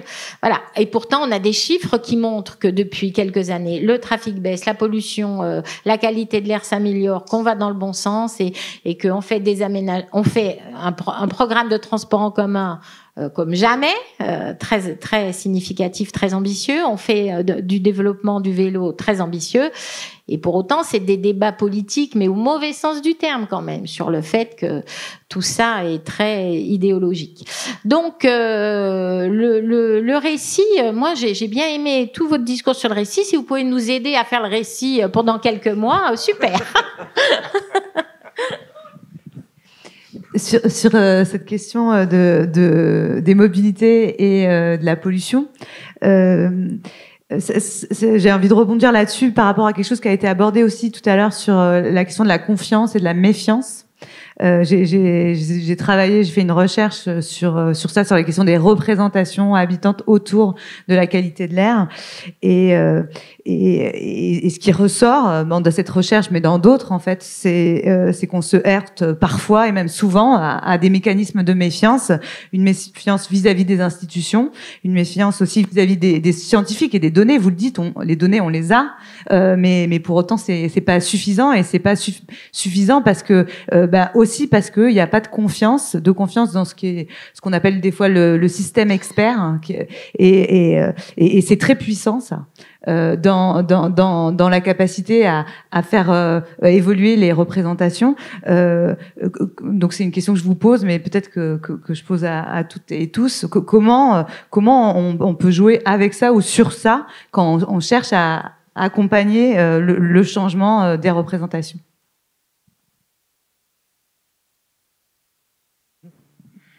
Mais je pense qu'il faut effectivement beaucoup expliquer. faire de la pédagogie sur les résultats de l'action publique qui est menée, les bénéfices qu'on peut en tirer. Mais justement, sur cette question de la pollution de l'air, on se disait récemment avec quelques collègues que autant on mesure l'amélioration de la qualité de l'air, mais on n'a pas objectivé les améliorations sur la santé publique. En théorie, on sait que pour les personnes fragiles, les enfants, les personnes atteintes d'affections cardio-respiratoires, c'est pas bien, la pollution de l'air. Mais là, on se dit qu'on n'a pas assez travaillé avec les hospices civils de Lyon pour objectiver un peu tout ça et montrer encore plus que c'était nécessaire. Après, on n'est pas toujours aidé par la presse locale. Voilà. Hein. Et ça, avec la multiplicité des sources d'information, effectivement, il faut utiliser différents canaux pour atteindre les habitantes, les habitants. Et puis, il faut aussi être beaucoup sur le terrain, en discussion, en réunion, co-construire les projets, ces fameux projets d'aménagement d'espace public au profit des piétons, du vélo, des transports en commun, etc. Ça, c'est effectivement une méthode qu'on a, mais on n'atteint jamais tout le monde. Donc voilà, la question, elle reste quand même à creuser, je pense. Merci. Vianney ? Oui, je voulais juste essayer d'apporter un élément, on va voir si c'est pertinent ou pas. Mais sur la question de la méfiance, déjà vous avez parlé des tipping points, je crois qu'on a essayé de dépasser le taux de 50% des contenus dans les réseaux sociaux sont produits par des robots. Et donc c'est quelque chose, par des IA, etc. Donc c'est quelque chose qui va finalement faire c'est un peu le nénuphar, hein. Ça va faire tomber ce système de communication, de récit, de production de récits. Et donc ça va augmenter cet effet de méfiance et de désorientation. Alors là, la rigueur dont vous parliez tout à l'heure.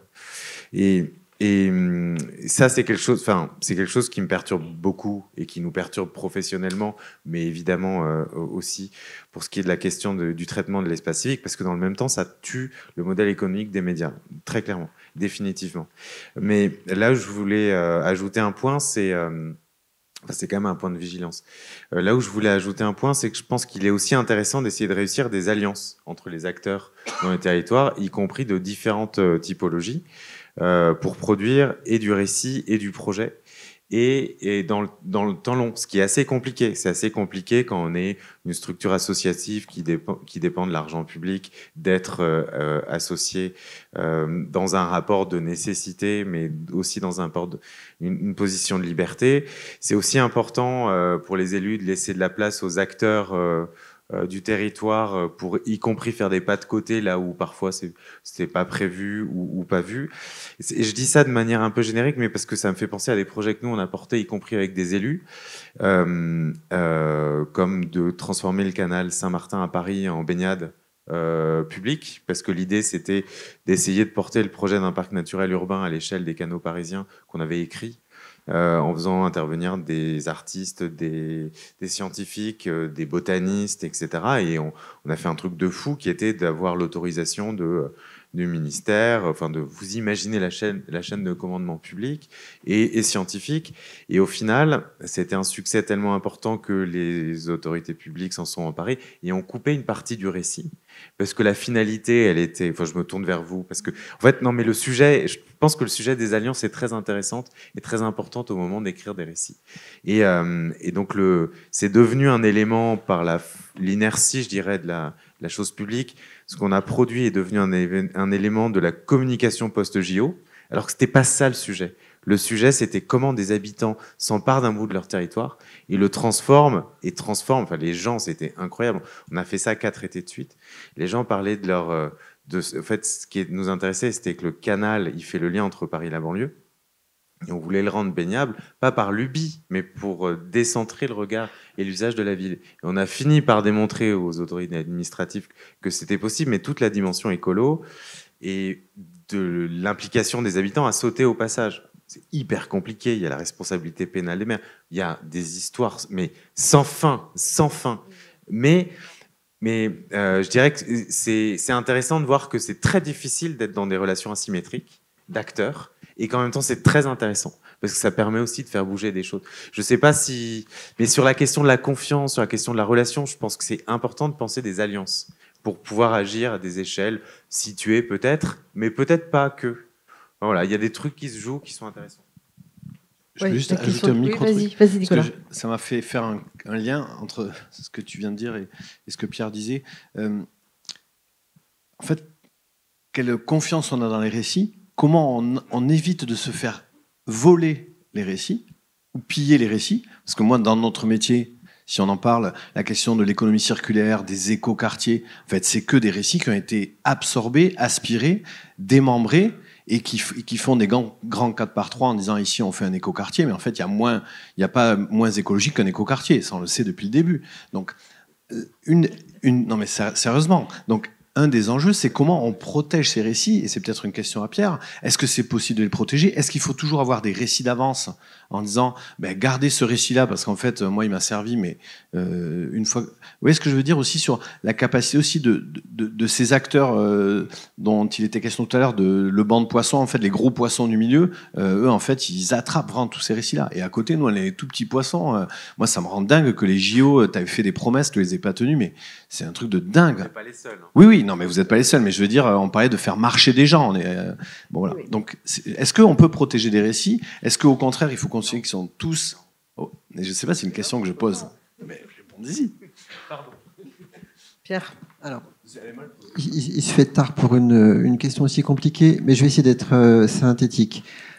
L'une des caractéristiques de la situation anthropocène, c'est que nous avons à la fois des feedbacks très violents de nos environnements, voilà, fluctuations, pandémies, risques systémiques, et en même temps, nous n'arrivons plus à lire des liaisons cause-conséquence, un acte, un responsable, une conséquence.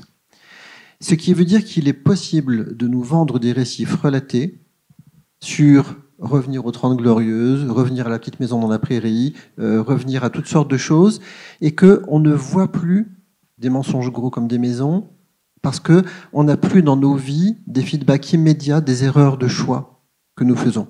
C'est-à-dire que nous sommes dans un système où, parce que nos vies sont artificialisées, nous recevons des signaux retardés, décalés, qui peuvent impacter les voisins et pas nous, de nos attitudes. Et donc, ça veut dire que les individus, notamment les citoyens des pays qui essaient de rester démocratiques, ne savent plus ce que veut dire faire un choix éclairé et rationnel sur la scène politique, et donc sont capables, comme c'est arrivé aux États-Unis, de voter contre leurs intérêts objectifs. Parce que l'anthropocène perturbe les feedbacks que le monde nous renvoie et notre capacité à les lire comme savoir où est notre intérêt vital. Et nous ne sommes plus capables. Et il y a des entrepreneurs de panique qui savent que nous ne sommes plus capables de les lire et qui instrumentalisent la panique pour vendre de l'autoritarisme, du consumérisme nihiliste, etc. Et la difficulté, c'est effectivement de contrer ces récits relatés et de réancrer dans des réalités vécues, perçues, comprises, la situation anthropocène. Et c'est très difficile parce qu'effectivement, les signaux sont brouillés. Je vous donne juste une petite anecdote du métier d'historien, pour vous montrer comment on a construit cette situation. On trouve dans les archives de EDF les services de surveillance sanitaire des centrales nucléaires des années 70, donc la grande époque de réalisation des centrales nucléaires en France. L'homme qui avait la responsabilité de la surveillance sanitaire a été capable d'écrire dans une note interne, j'ai vu l'archive, que l'humanité contemporaine est ramollie par la société d'abondance et qu'un peu d'irradiation permet de vérifier que les hommes restent résistants. Voilà. Que une certaine dose d'irradiation permet de voir qu'on reste quand même confronté à un struggle for life. Et donc, il pensait que le risque nucléaire faisait in fine du bien à l'humanité, parce que ça allait faire un tri entre les forts et les faibles. Voilà. On a fabriqué notre présent avec ce genre de comportement. Bon, donc c'est un peu dur Oui, alors on arrive au terme du temps imparti, mais oui, ça, c'est finir là-dessus. ou alors finir sur le fait que, en fait, le débat continue, enfin la discussion continue sur cette question des récits, puisque le pire n'est jamais certain. C'est l'intitulé de la soirée d'ouverture de ce soir. Donc, le pire n'est jamais certain. Contre-récit pour un monde réellement désirable. Donc, on ne terminera pas sur cette exposition positive à la radioactivité. Une soirée avec le philosophe Michel Ferrer, la sociologue Kawati Archi, et la politiste Sana Saltouli, si je prononce mal, qui est cofondatrice de Banlieue Climat, et tout ça sera animé par Nora Hamadi. Donc le rendez-vous c'est 20h30 ici même, et en attendant, je vous propose d'aller tester l'infini des interactions autour de la buvette qu'on a installée dans les couloirs de la salle Paul Garcin. Merci beaucoup à toutes et tous.